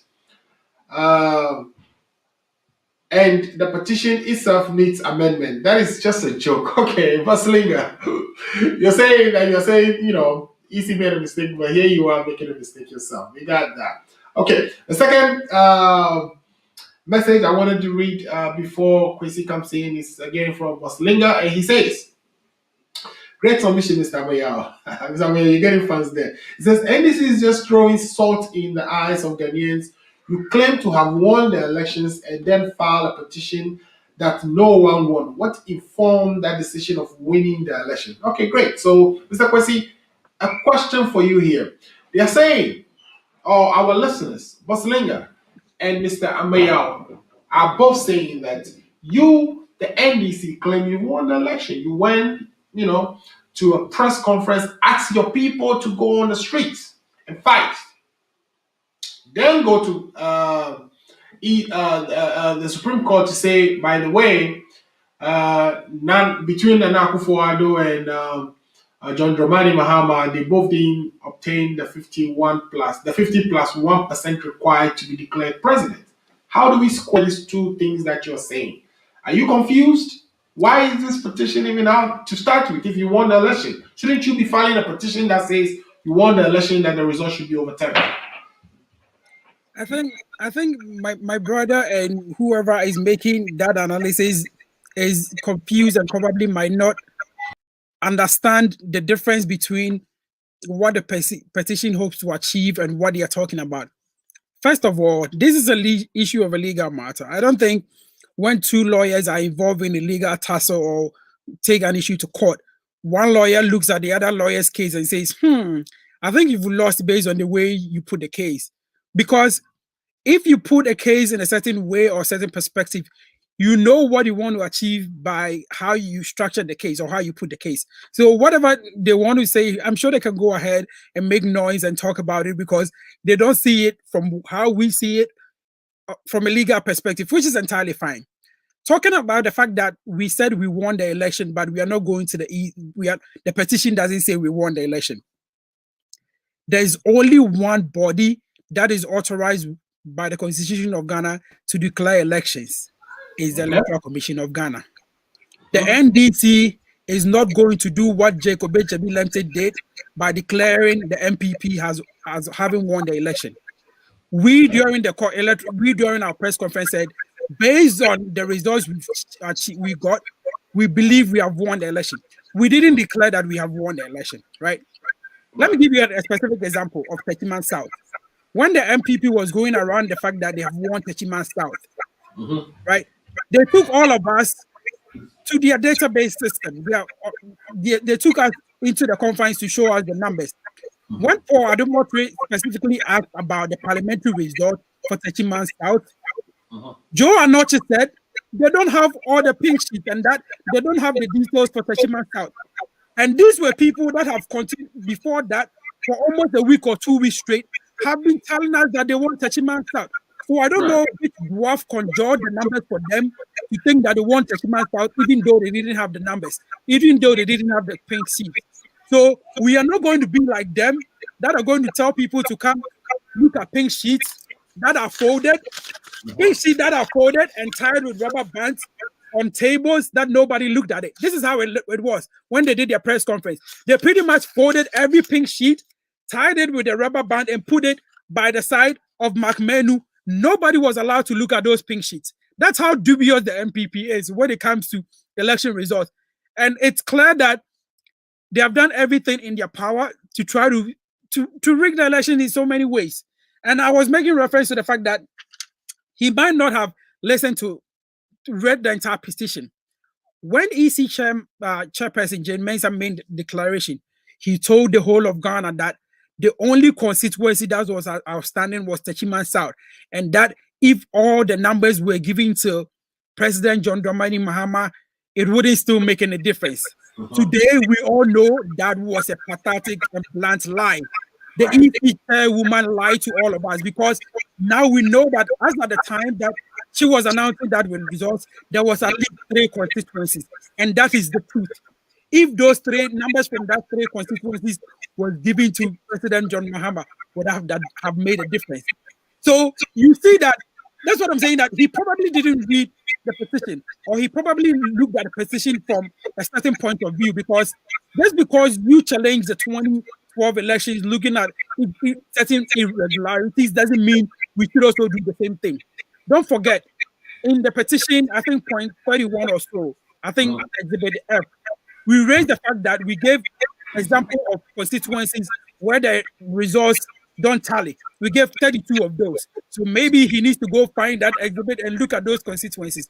Because in Ghana's elections, there is no way 15,000 people will go to an election place, vote for a presidential candidate, and not vote for a parliamentary candidate. And this happened around numerous constituencies in the Ashanti region. So maybe he might have a certain idea how they want that the NDC to present their case. But just as I was saying, from one lawyer to the other, you don't expect a certain lawyer to present a case in the same way you would have presented it because you looked at it the same way. For example, clear example, during the night of the 7th of January, during Parliament, right? Different parties were quoting different parts of the Constitution to support their argument. So just because the MPP believes that a certain argument for them is what they would have made doesn't mean we should make the same argument. And trust me, we know what numbers we got from each constituency. And don't forget, I think people forget this. Election results are declared at polling stations, not at constituency centers, and definitely not at regional capitals. This was the first time in Ghana that someone, the EC, decided to introduce as an extra layer into the collation of results. And clearly, this was a way for them to rig the election in favor of the government. Because as you see, you can only change numbers when you put more lines of transmission into it. If it was from constituency to the EC office, then you cannot make changes. But if it's from the constituency level to the regional level, then from the regional to the national level, then you can make those changes. And that is what we have seen. We have seen during this election, to the point that the EC has gone online to change documents that it itself has submitted online numerous occasions. They have put up documents that they have come to retract it. Why? Because those were falsified documents. Because every single political party has these pink sheets. For example, I think in the case of the Western region, where they did the coalition and then they said, oh, they forgot to add one constituency. And surprisingly, they added that constituency only when the MPP agent was there. It makes no logical sense. So I'm sure these people can go ahead, just like he said that he has a certain perspective of how the case is going to end. I'm sure I also have a certain perspective of how the case is going to end. No prejudice to the judges and staff sitting on the case. But I think that if you look at, someone made an interesting analysis recently. If you look at 7 of the judges, at least 4 or 5 of them are judges that have sat on cases, that have sat on 4 cases over the last year that the government has won. Right. The issue of whether the EC could compile a new voters register. 4 or 5 of those judges sat on the same case. They all agreed that the EC could do that. The issue of whether Martin Amidu could hold public office as it is, 4 or 5 of those judges sat on it, and they all unanimously agreed with the government. The issue of, I think there are 2 other issues. So there are at least 4 or 5 of these panel judges that have clearly showed us that they are prepared to support the government when a case comes to the Supreme Court. And for me, I think that with a panel of 19 judges, we could have done better empaneling a certain number of judges to make sure that it was a wider pool, right? 7, maybe 9. And if there's maybe an appeal, you could increase it to what, an 11. But now we have 7. And I think that's what you have to deal with. So you know, in the previous petition, it was 9. What was the reason for the 7th panel at this point? That is what I'm saying. That for me, I think it's surprising. Like the impaneling of the judges is 7. But I think that again, I think this is the idea. You look at the people that got appointed to the justices, like on the 7 people. Right. One of them was appointed in 2015 during President Mahama's time. There's, I think, 4 or 5 of them that has been appointed during President Nanado's time, and then the Chief Justice that was appointed during President Mahama's time.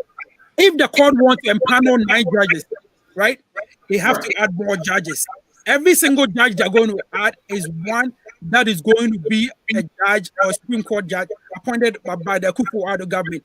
So this is a psychological thing, because they don't want the Ghanaian people to feel that they're empaneling more judges, and these are all judges that were brought into the Supreme Court by the Akufo-Addo government. Because don't forget, out of the 17 or 19 judges, this president appointed 11 of them.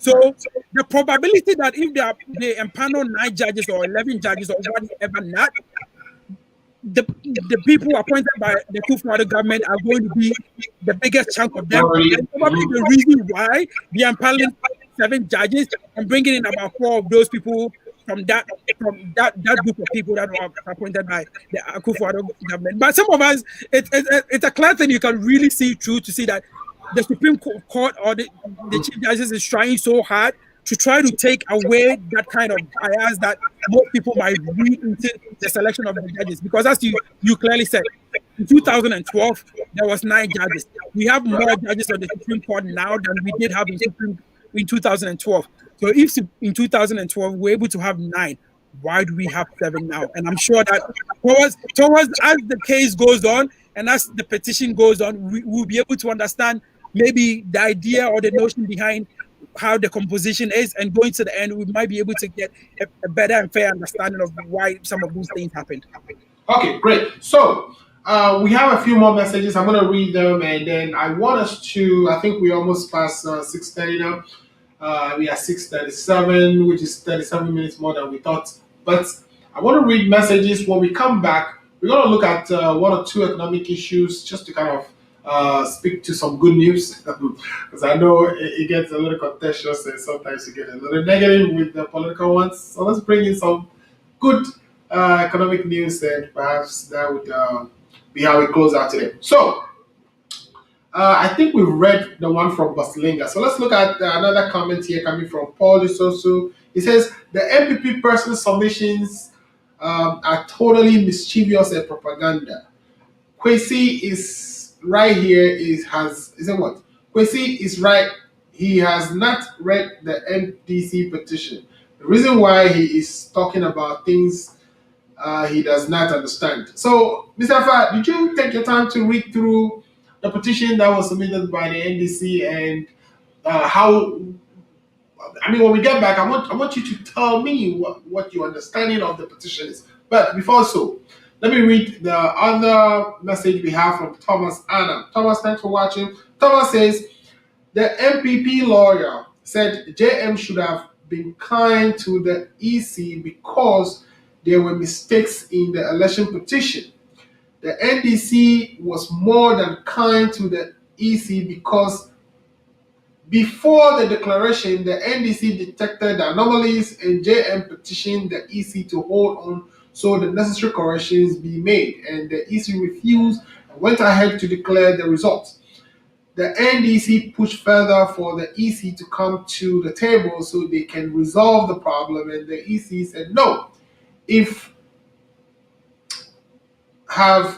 So I don't know what he said at the end, but he says have a case go to court. So what kind of kindness? Okay, so he's saying that, you know, that the NDC was kind and tried so many different times to get the NDC to the EC to accept a petition that is submitted, but the EC wasn't listening. Boslinga again said that, Kwesi, I'm sorry, but what you are saying is just double standard. You can't claim you won and file a petition that no one won, and therefore there should be a runoff. Okay, that has been clearly stated. Boslinga, thanks for sending your message. Kwesi then responded to Boslinga. Kwesi, you are busy. You are talking to us and responding. I like that. Double tasking yourself, multitasking. That's good.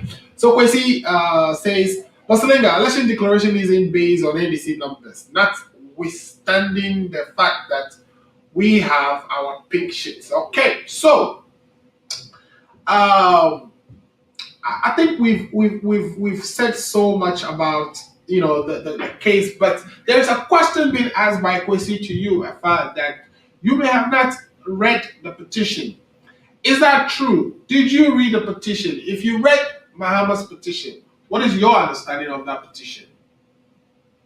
I am here. If I have not read it, how was I able to know that in the petition they claim a runoff? Right. They are just running away from the basic facts. And the facts are that you said you won. And then when we pushed you and said, you said we won, based on which you asked your people to just go on the street, some of which died. Some of them died, unfortunately. And then you went to the court where we settled all these matters that you think you have with the EC or the general elections. And then you said, nobody won. Is this not a contradiction? If this is not a contradiction to you, if you think telling your people that you won is whatever it is, then I don't know how else to put it. But for me, it is illogical and it is a contradiction that you do a press conference based on what? Based on what numbers? Based on what coalition? Did you draw that conclusion that I've won and that the EC is trying to steal the elections? Because he is here saying that, and the military is only, if any military, you saw military somewhere. Military was all over in my constituency, even though we did not have any incident. If you saw the military, they were just keeping the peace. Somebody snatching a ballot box and getting shot by military, whatever. I mean, you put that to yourself. Yeah. But the whole point is that simple. You told your supporters, go on the street because I've won, and go and then to the point where they even made a video where they were trying to say that, I mean, maybe, let me be fair to them, maybe they did not make that video, but the video came out where supposedly the EC was declaring Mahama winner. All these things came to court for motion. Right. People were demonstrating. And then you go to court and you say you did not win. How you understand that? Based on what and based on what is up to you. I don't really have a problem with that. Now, the question of EC using layers, I don't get it. Every structure, everything that put in place were issues that were discussed at IPAC and all that kind of stuff. Right. That first is the polling station. And then there is the constituency coalition, a regional coalition. And then it goes to the EC. Which other layer is he talking about? Now, I said we had 30-something thousand. Mention some of the polling stations that you have. You are mentioning constituencies. Yes. It is because we have collected all these things. That is why we have this thing, whatever. You know, we go through them and then we take it up from there. The fact that there are challenges that will be corrected, some of them ended up in court. The court said, okay, go and count it again, or whatever it is. They sort it out. Before it was this that won, then when they later counted it, this person won. Those things are not their issues. What I'm saying is that the petition did not really attack anything. Any of the polling stations. So tell me that of Anchor Primary 2 polling station, based on our pink sheet and the pink sheet submitted by EC at this place, these were the differences which we have with them. Your petition is solely based on the declaration. You may have had other issues and talk blah blah, but they are just for the court to just hear. And then you said that the EC said this on this day, and the second day should have been consulted that there was vote pardon and blah blah blah and blah blah blah. Yes, you have a right to that. But I am also asking you that you did a press conference and you said you won. You come to the court and you said runoff. And now you are telling me something different. You are trying to explain it in a different way, that the legal and technicality. A win is a win. A runoff is a runoff. They are not the same. You cannot say you are going to use a runoff and I don't know, you go to court and say runoff, and then the EC, they will declare you a win. I don't get it. If you won, you won. You go to the court and say, based on my coalition, I won. You tell your people that based on your coalition, you won. You go to the Supreme Court and say, based on your coalition, nobody won. And now you are telling me what? This is a contradiction. Now, going forward, what I want to say to this election and all these things is that it looks as if the NDC knows something we don't know about the elections. Because they are always speaking to rigging and somebody is stealing and all that. Bring all these things on board so that we reform. Because, ladies and gentlemen, we started with opaque. Before, there was no picture on your ID card. And you could not see through the ballot box. We've come all the way to biometric verification. And we are still talking about stealing here. Bring the stealing mechanisms. Let us infuse it into the system so that we take all these things, that we can have our peace and go forward. Okay. All right. So I think that's a good segment for us to actually go into the other conversation. I know, Kwesi, you were taking some notes. He didn't read the petition. He hasn't read it. I can send you a copy because you haven't read it. Because okay. If you have read it, you wouldn't make statements like, we said we've won, and then in the petition, why are we not? In the petition, we are making reference to the Electoral Commission's results, which is the official results that upon which declaration is based on. So I'm not sure where you are getting that conflicting difference. We said based on the results that we did, based on our analysis, we believe we won. But we cannot go to the EC to go present our results, because the Supreme Court to go present our results. Why? Because the law doesn't allow us to do that. The law allows us to take the EC's results, challenge that EC result, and prove beyond reasonable doubt that the results that they are presented that was wrong. And if their results is wrong, then based on the results that they are presented, which is wrong, it should be a runoff. Because the Supreme Court, you see, this is what he's not getting. Just like in 2012, the Supreme Court asked specifically for an audit of all the pink sheets. So I'm hoping and praying that just like we saw in 2012, the Supreme Court asked Deloitte and Touche, PwC, or whatever institution to audit the pink sheet, then we all can see what the actual results are. Because my brother can blow hot air. Because our results, we cannot go to the Supreme Court to say, hey, this is our results. And based on, it's like you take an exam and it says, hey, I went through my exam and I marked it myself, and based on how I marked it, I think I should get more marks. But then you can look at the rubrics that the examiner gave you and say, hey, listen, you said based on the rubrics, this is how much points you get for this answer and that answer. So based on that calculation is wrong. Then the person who will look at that results that they gave you, go back to check the rubrics and fix that correction. That is what we expected the EC to do that they didn't do. Personally, I've had that issue before where in my class, a lecturer has given me a grade, and then I look at the rubrics, and then it was wrong, and I say, hey, listen, but this calculation is wrong based on your rubrics, and then they'll go back and fix it. The EC didn't want to fix this election, so we had at the Supreme Court saying that based on the numbers the EC owned, the numbers that they put out, they are still wrong because the percentage was wrong, because they said there was only one constituency, making reference to the 2012 declaration that even if the reason why they made that declaration, they made that statement was that 2000 was 12. We went back to time because time was about what 60,000 votes or so, and that they said if we take that vote and give all of that to President Akufo-Addo, then it could swing in his favor. So if the EC said there was one constituency and that constituency couldn't change it, but now we come back to find out that there's 3 constituencies that were missing, and my brother can still say that, oh, that's fine, it was 3 constituencies. Even if we added all that 3 constituencies, it wouldn't have still made a difference. Then that's the hypocrisy that they bring to bear. So they can go ahead and still blow. That's what I'm saying.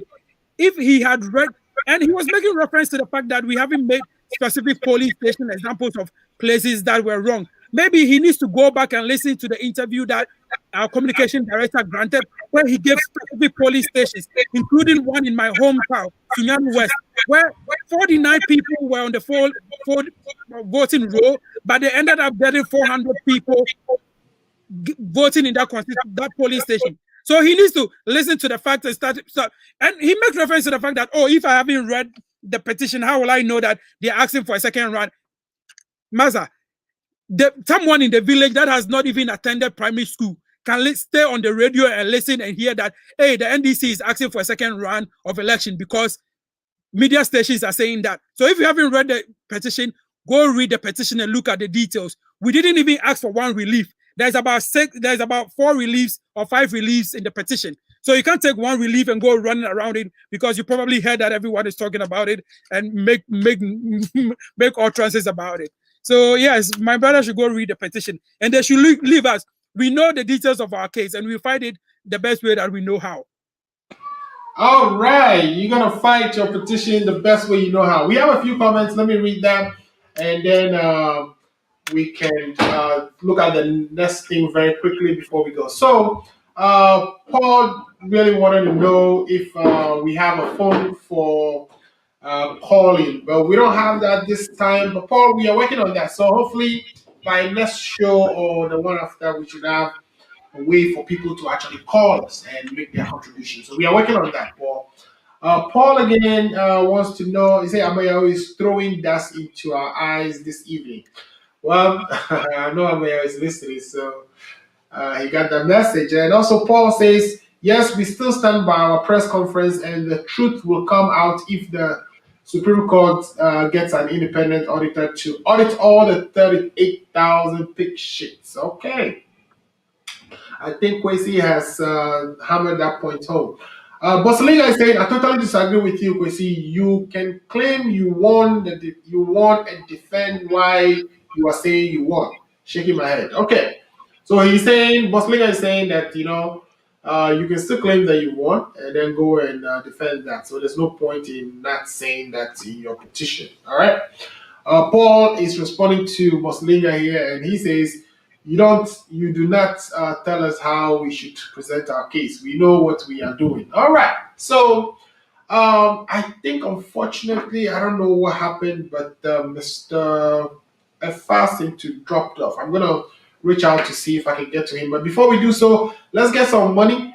And then when we come back, I'll, take us through some development at Tema, and then we will talk about that and then bring the show to an end. So stick with me for a few more minutes, Mr. Kwesi, if you don't mind.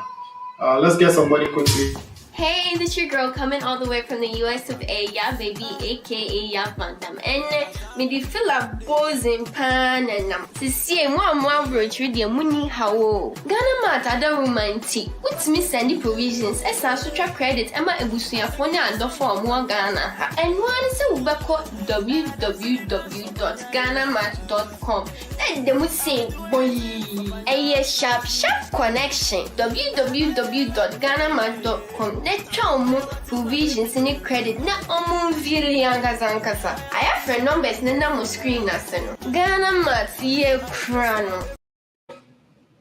All right, welcome back to the Ghana Agenda. We have a few people watching here. We want to recognize them. So I have here Mr. Dwayne Atkins. Atkins happens to be my boss back in the days when I was in the military. Thanks for watching, Mr. Atkins. We also have here Mr. Togbi Hanyo, Peter Hanyo of Aflau. He's watching us. Togbi, thanks for watching. Tell a friend to tell a friend. Ghana Agenda is on every Sunday. We are now on at 5 and we telecast from the studios of Arco Radio. Arco Radio is your number one radio station for those of us living in the diaspora. Okay. We also have, who else do we have? I think that's about it. Those are the people watching us. So let's go watch this video about LNG. LNG is the liquefied natural gas. If you live in the United States, you know that for our heating and sometimes power purposes, we use a lot of gas. Ghana, as part of its petroleum exploration, has also discovered gas, but we have no way to refine that gas, pump it up to be used by industries and even at homes. And now we have contracted a loan from China sometime in 2018. We've started building a badge at Tema that will be doing the regasification. And at this point, that project has completed. We are waiting to connect a few pipes to it, and we are hoping that in March of this year, the project will be commissioned and the first gas will be on its way to homes and to industry. So I'm going to play the video that kind of gives us a little bit of highlight on that. And when we come, we'll talk about that.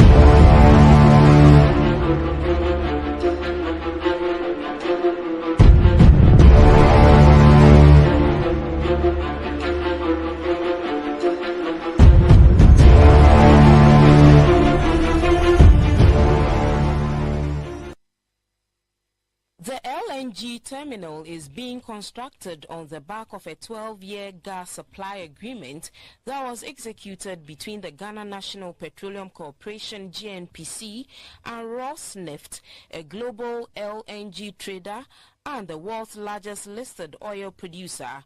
Rosneft subsequently engaged Tema LNG Terminal Company for the provision of the regasification services. The LNG terminal, which will be completed in 18 months, will be Sub-Saharan Africa's first regasification terminal, strengthening Ghana's position as a regional trade and energy hub.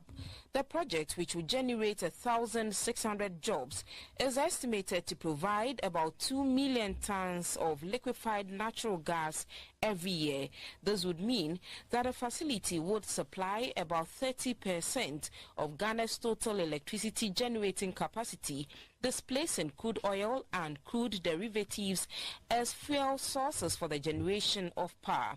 In addition, a concession agreement signed between the Ghana Ports and Harbours Authority (GPHA) and Tema LNG Terminal Company to allow for the siting and operation of the facility within the Tema port will deliver an annual revenue in excess of $1 million to GPHA throughout the total concession period.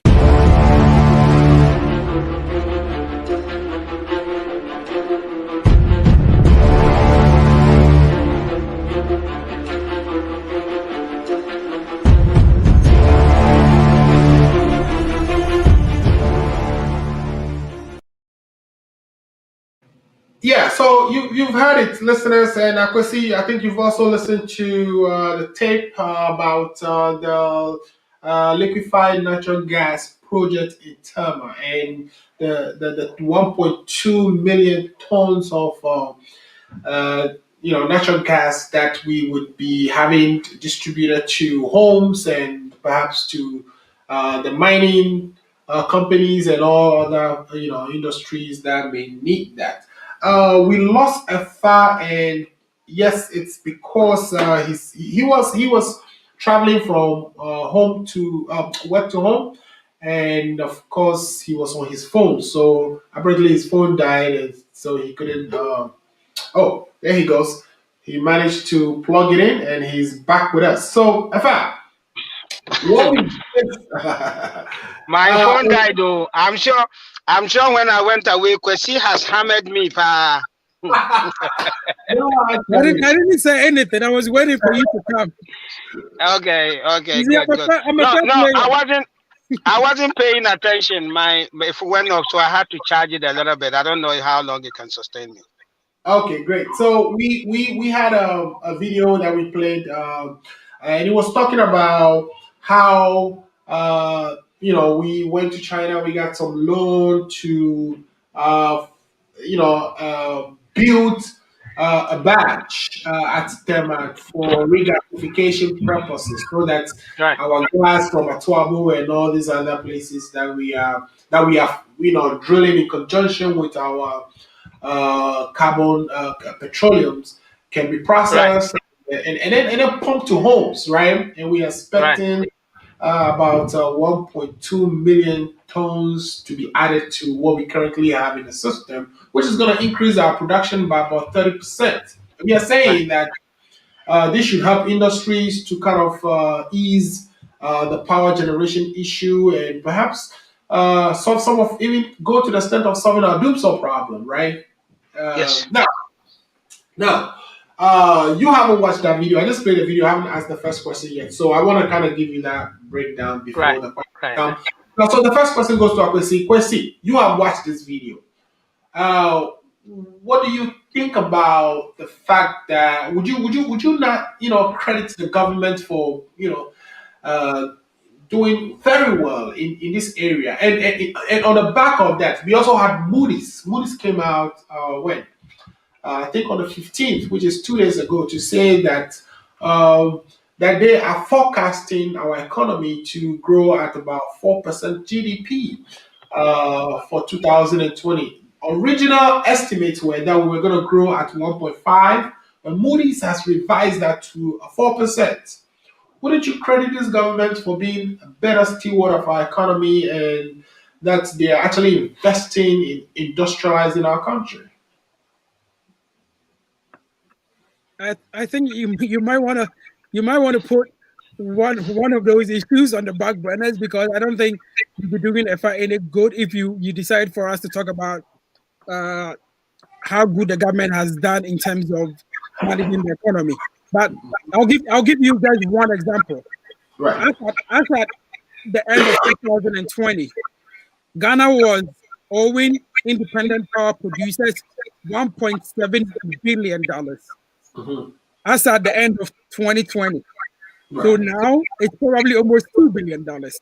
And this is interesting because before the NDC left power, we left a fund to ensure that our power costs can be paid for to be able to pay off all that loans.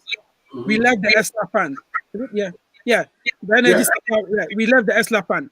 Now our brothers decided, just like always, to take that and go securitize that money and take a bond and loan. And now the money is supposed to be going to this payment, having gone to the fact that in the late 2020, these power producers told government that they were going to cut power because they haven't been paid that much.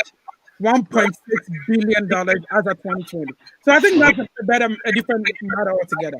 But I think when we say we should give them credit for improvement within the power and oil sector, I think looking at hindsight, they don't deserve that much credit, because most of the credit when it comes to the power industry actually goes to President Kofi, definitely, and then most of the investment President Mahama did by adding 2 more oil fields, by ensuring that Ghana gas was sustainable, by ensuring that the Atuabo thermal plant was built, by bringing in Ameri and other power producers to ensure that Ghana was not able to just produce power, but be able to produce enough power such that we have excess that our brothers keep complaining about. Apparently, they don't have any smart ideas to make use of excess electricity, such that they can only complain about it, which is unfortunate. Definitely, any improvement within the oil gas industry is good, no matter which government it comes from. I think the government should probably have put in these things earlier on, because according to the information, this is supposed to be take the next 18 months. So which means the project is not actually completed. So 18 months from now, we are looking at maybe early first quarter of 2022, maybe. No, it's actually completed, and the badge was delivered this I think last week or so. So that's the thing. The badge was delivered, but then the project still needs an 18-month period to produce the gas, to be able to transfer that gas through the system in a project that is going to give about 2 million tons of LPG, employ about a couple thousand people. So yes, the batch itself is there, but then the process of getting the gas, putting in the infrastructure to transmit that gas is going to take another 18 months, which means we are looking at first quarter of 2022, and it's going to be for a concessionary period of 12 years. So yes, we are going to be getting gas for 12 years, but that is after these people have made their money, and then probably we are going to inherit the project, be able to manage it going forward. But then, as I said, every investment or every improvement in the oil and gas industry is important for us as a country because it helps in sustaining the economy. It helps to improving it. But I feel that if some of these things were put in earlier based on the previous investment that the government came to meet, then we would have probably enjoyed the benefits of some of these things a little bit earlier. Notwithstanding that, I think it's so, as it said, better late than never. Right. When you ended, you made this comment, but we estimated to grow about 4% within. Yeah, I think reading a different economic perspective, I think there's different economic perspective that disagree with this because I looking at the depth nature of Ghana, looking at how much more in terms of the trenches we are now, yes, I don't think it's feasible. Look, like if you look at other economic perspectives in terms of the debt to GDP, which now nobody really talks about it because it's about 70% HIPC levels. So I think that is what we need to deal with. But I think with the new parliament in place and maybe a little bit more safer guidance and maybe different systems, we might be able to grow as a country. But 4%, I really don't think so. Because if you look at the last 2 years within the MPP administration, you realize that from 2016, when they took over from the NDC, because of the improvement and investments we've made, they grew about 10%. But since then, they have dipped down to like 7%, 6%, and coming down. So coming from a COVID-ridden economy plus an economy with high level of debt and unemployment and stuff like that, I think a 4% growth would be kind of magical, and it'll be good for the economy. But based on the previous economic dealings and also based on the way they have managed the economy previously, I don't really see that. That is a perspective that I think different economic institutions have different varied opinions about that. But then again, as I said, investing in the oil and gas industry is good.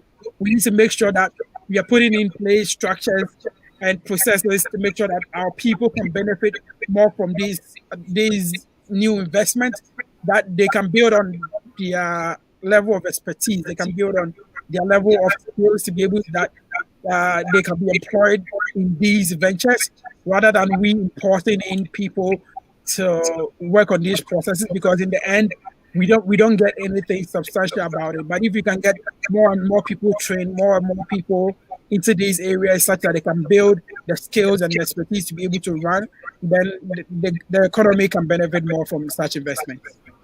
Okay, I have another friend of mine watching, Obed Atakpa. Thanks for watching, Obed. Let's bring in Mr. Efa into this conversation. Mr. Efa, so from what I've described, it looks like, gas will become a reality very quickly here. It also looks like, the economy is, according to predictions, is poised to recover at a pace faster than we expected. Kwesi is saying, that is just one economic institution making a claim, that others do not believe that is going to be the case.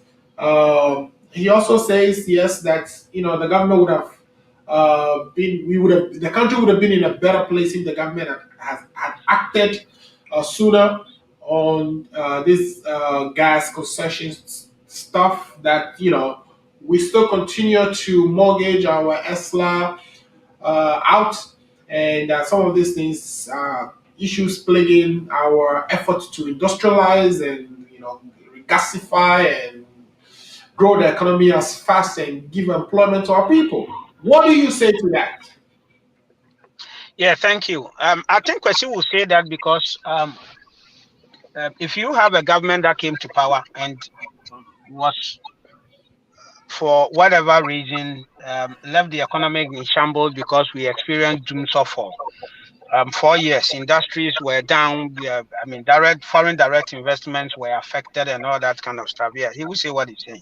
Now, the debt in the energy sector, when you have a government that signed a take or pay agreement, that you as a government, you see, your capacity is a little over 2,000, at about 2,500 megawatts. Or then you go and sign. Even you see, management of that capacity, what's a challenge? And then you go and sign twice that. Say whether it is produced or whether you produce or you don't produce it, you're gonna pay for it. When you sign such contracts, then you can come here and say that independent energy, this thing are not paid and all that kind of stuff.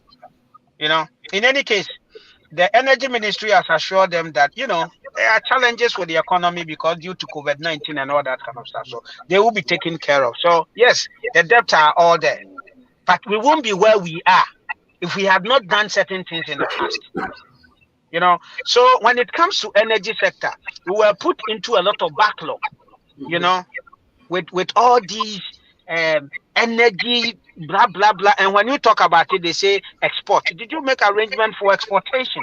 That is just a different matter. But we thank the government that they've been able to handle it, renegotiate and going through all these kind of stuff. And, you know, that is another thing to be discussed later. Now, because we want to industrialize, see, this is a good news.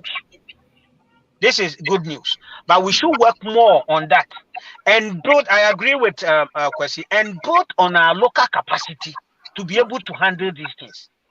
Our dependent on everything we go and take it somewhere, everything we want added. You know, we can go if we don't have the expertise, but in the long term, we should build our local capacity to take care of all these things. Another area we should be looking at is solar, because we're going to need a lot of energy if you want to industrialize. Mining, you know, these manufacturing companies and all that. Even our homes, we cannot always rely on Akosomo. If it dries up, and then we get into all these problems. But you know, we can augment that with gas and solar. So we should really work in those areas. Now, talking about economic indicators, that's what that one. That's why economy and its growth there. Of course, you don't go there. When the late Mills left, the economy was at 11% or 10.something%. Well, and then we came up 14%. Yeah. So 14%. And then we came all the way to 3.something as at 2016 when they were handing over. Then we went to 8.something, and then it came down a little bit. So it's good news that COVID-19, we are going. In fact, some of the forecasts even said we're going to go negative. But now that we're going to grow at 4%. I mean, you see, this will remain a forecast. So what we must tell the government is not to put doubt and fear and try to put this in. You know, once a forecast has been given, there are certain things that you need to do as a government to push it. You see, that is why the government is putting with the upsurge of COVID-19. And when you listen to what the president said, you see, when we are forced to lock down, when economic activities go down, all these things affect growth. So in as much as we are still within the period of COVID-19, what is it that we can do to make sure that, you know, our economy, you know, is also climbing up a little bit? Because we cannot afford some of these things that are happening in all these advanced countries, you know? Right. So the government, what the government need is the various expertise that they can assemble, you know, the advice that is going to be given, the role of the citizens, the role of all of us, you know, as far as growing the economy is concerned. Right. The COVID-19 is one thing that is hitting economies all over, you know. So measures that have been taken, the protocols and all these kind of stuff, it is important that we adhere to them, so we can open up the economy. You know, we close the border or we close this, we do this, so activities and things can go on. Other than that, when things are shut, the forecast will remain a forecast, and some of the doomsayers' ideas might come in, you know. Right. So this is the time where we're going to need all to come on board, listen to what government says. The government too must make sure they put the proper things and implement the rules and make sure that people are adhering to some of these things. And hopefully, we are even going to go above the 4% that has been forecast. Right. Other than that, hey, we're going to give ourselves to the doomsayers, then they're going to get us and they're going to hammer us all the time. Well, hopefully the doomsayers don't get to hammer us. Now, we stayed on for quite some time, so let's wrap it up. And before we wrap it up, I do want to take the opportunity to say a big thank you to both of you for actually coming and enriching this program today with your perspectives and contributions. It was a little contentious, but for the good cause. We are all fighting for one nation. We want Ghana to be prosperous. Now, before we leave, I want you to summarize and perhaps leave us with your last word. We've heard so much from you today. We know, Kwesi, that even though this is your first time, you heard strong against Mr. F.I. Mr. F.I., this is your first time on Ghana Agenda too. So the two of you did brilliant, and I want you to leave my listeners with your last words before we bring the program to an end. So let's start with who came first? That was F.I., right? So let's start with Mr. F.I. Mr. F.I., what are your concluding thoughts, and what do you want to leave my listeners and myself with today?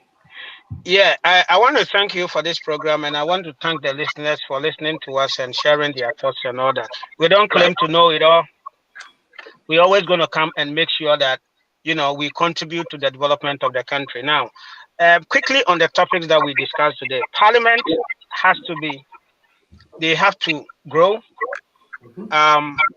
We've come a long way as a country.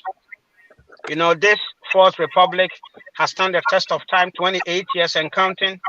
Yeah. A lot is going to depend on the institutions of state and how they conduct themselves. It is very important.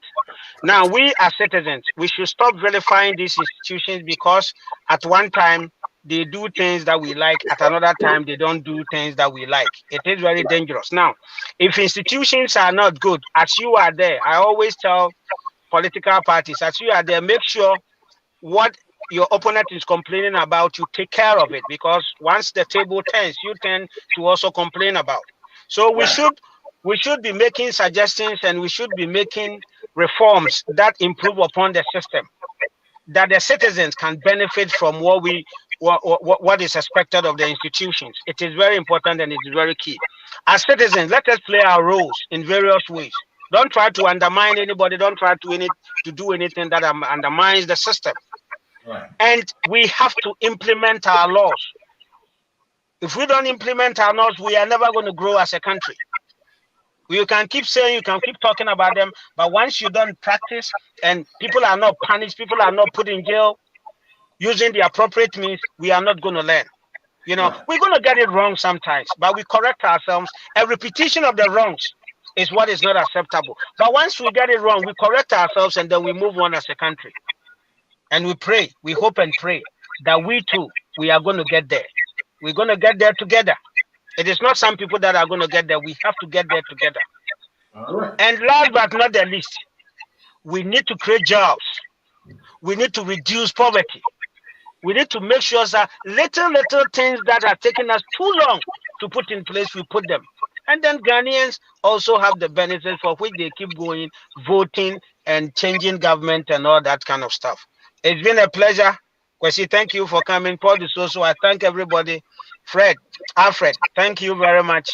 And anytime you call us and we have the time, we're going to come and contribute our quota towards the development of Ghana. Thank you.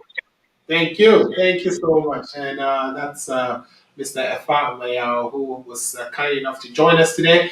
Mr. Kwesi, can you also help us summarize your viewpoints on the show today and leave us with your last words?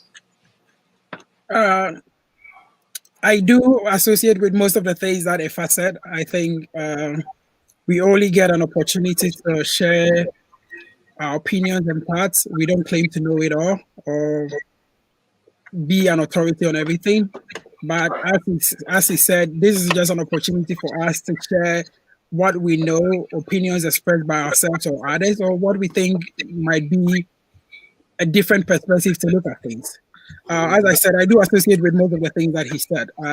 Going forward, we as a nation need to definitely provide our institutions with the best platform for them to be able to do their best work. During these couple of weeks, we've listened to different parliamentarians give different perspectives on how they think Parliament can do a better job. And I think as citizens, we need to be able to put the right pressure on the executive or whoever is in the position to be able to ensure that these institutions work and work creditably for all of us to be able to do so. Personally, I'm excited about what this age parliament holds for Ghanaians. I feel that maybe probably within the last 28 years, this is the best we're going to see of our parliament. I don't think and foresee it to be an opportunity to be antagonistic, because believing in the cause and believing in the fact that Ghana can do better and should do better is what we all hope for. For our part as the NDC, I think this will be an amazing opportunity for us to help Parliament to be able to be the check on the executive that has been missing over the last a tremendous part of our country's democracy. And I think going forward, those are benchmarks that will also help future executives to be able to be aware of the important role of Parliament that we all have to look to. I think it is early days in terms of the election petition. We all hope and pray that the justices of the Supreme Court do their best and deliver a verdict that every Ghanaian will be able to look at the verdict and be able to think that this verdict is something that is in tune with the law. This verdict is something that does not bring any biases to it, notwithstanding the fact that there are people who expect them to do their best job, because going forward, this will be something that will guide the country going forward in the long term. I think if I was point on when he said that in Ghana now, one of the most important things is creation of jobs. And I think even though the MPP government doesn't, we still question their legitimacy and of being in power. We still feel that while they still hold power for us within the next quarter, they do the best that they can do to be able to ensure that Ghanaians have the right structures in place, because job creation can only happen when the right structures are in place, such that entrepreneurs can take advantage of it to be able to grow, especially coming from post-corona or still within the corona period. And I feel that we need to always keep our people at the back of our mind whenever we do anything as a country, because we should have been a better place than we are now. And I think we all agree that we can do better. We have the capacity to do better, and I think we should challenge ourselves to be able to push ourselves to do better for each and every one of us. And I think one of the things he said that for me is very important is that as Ghanaians and as people, we need to celebrate each other. We need to encourage each other. We don't get anything from trying to pull each other down.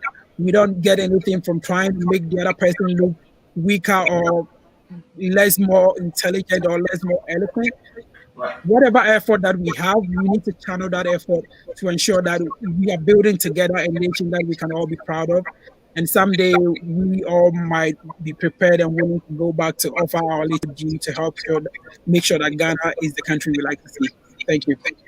All right. Well, there you go, ladies and gentlemen. You've heard my panelists. They've been very kind enough to join us today and share their opinions with us. They've also left us with some very inspiring last messages. Sometimes it's you think the NDC and the MPP will only come here and fight, but when you do get the two political parties working together and understand, sometimes even agreeing on things together, it gives me hope.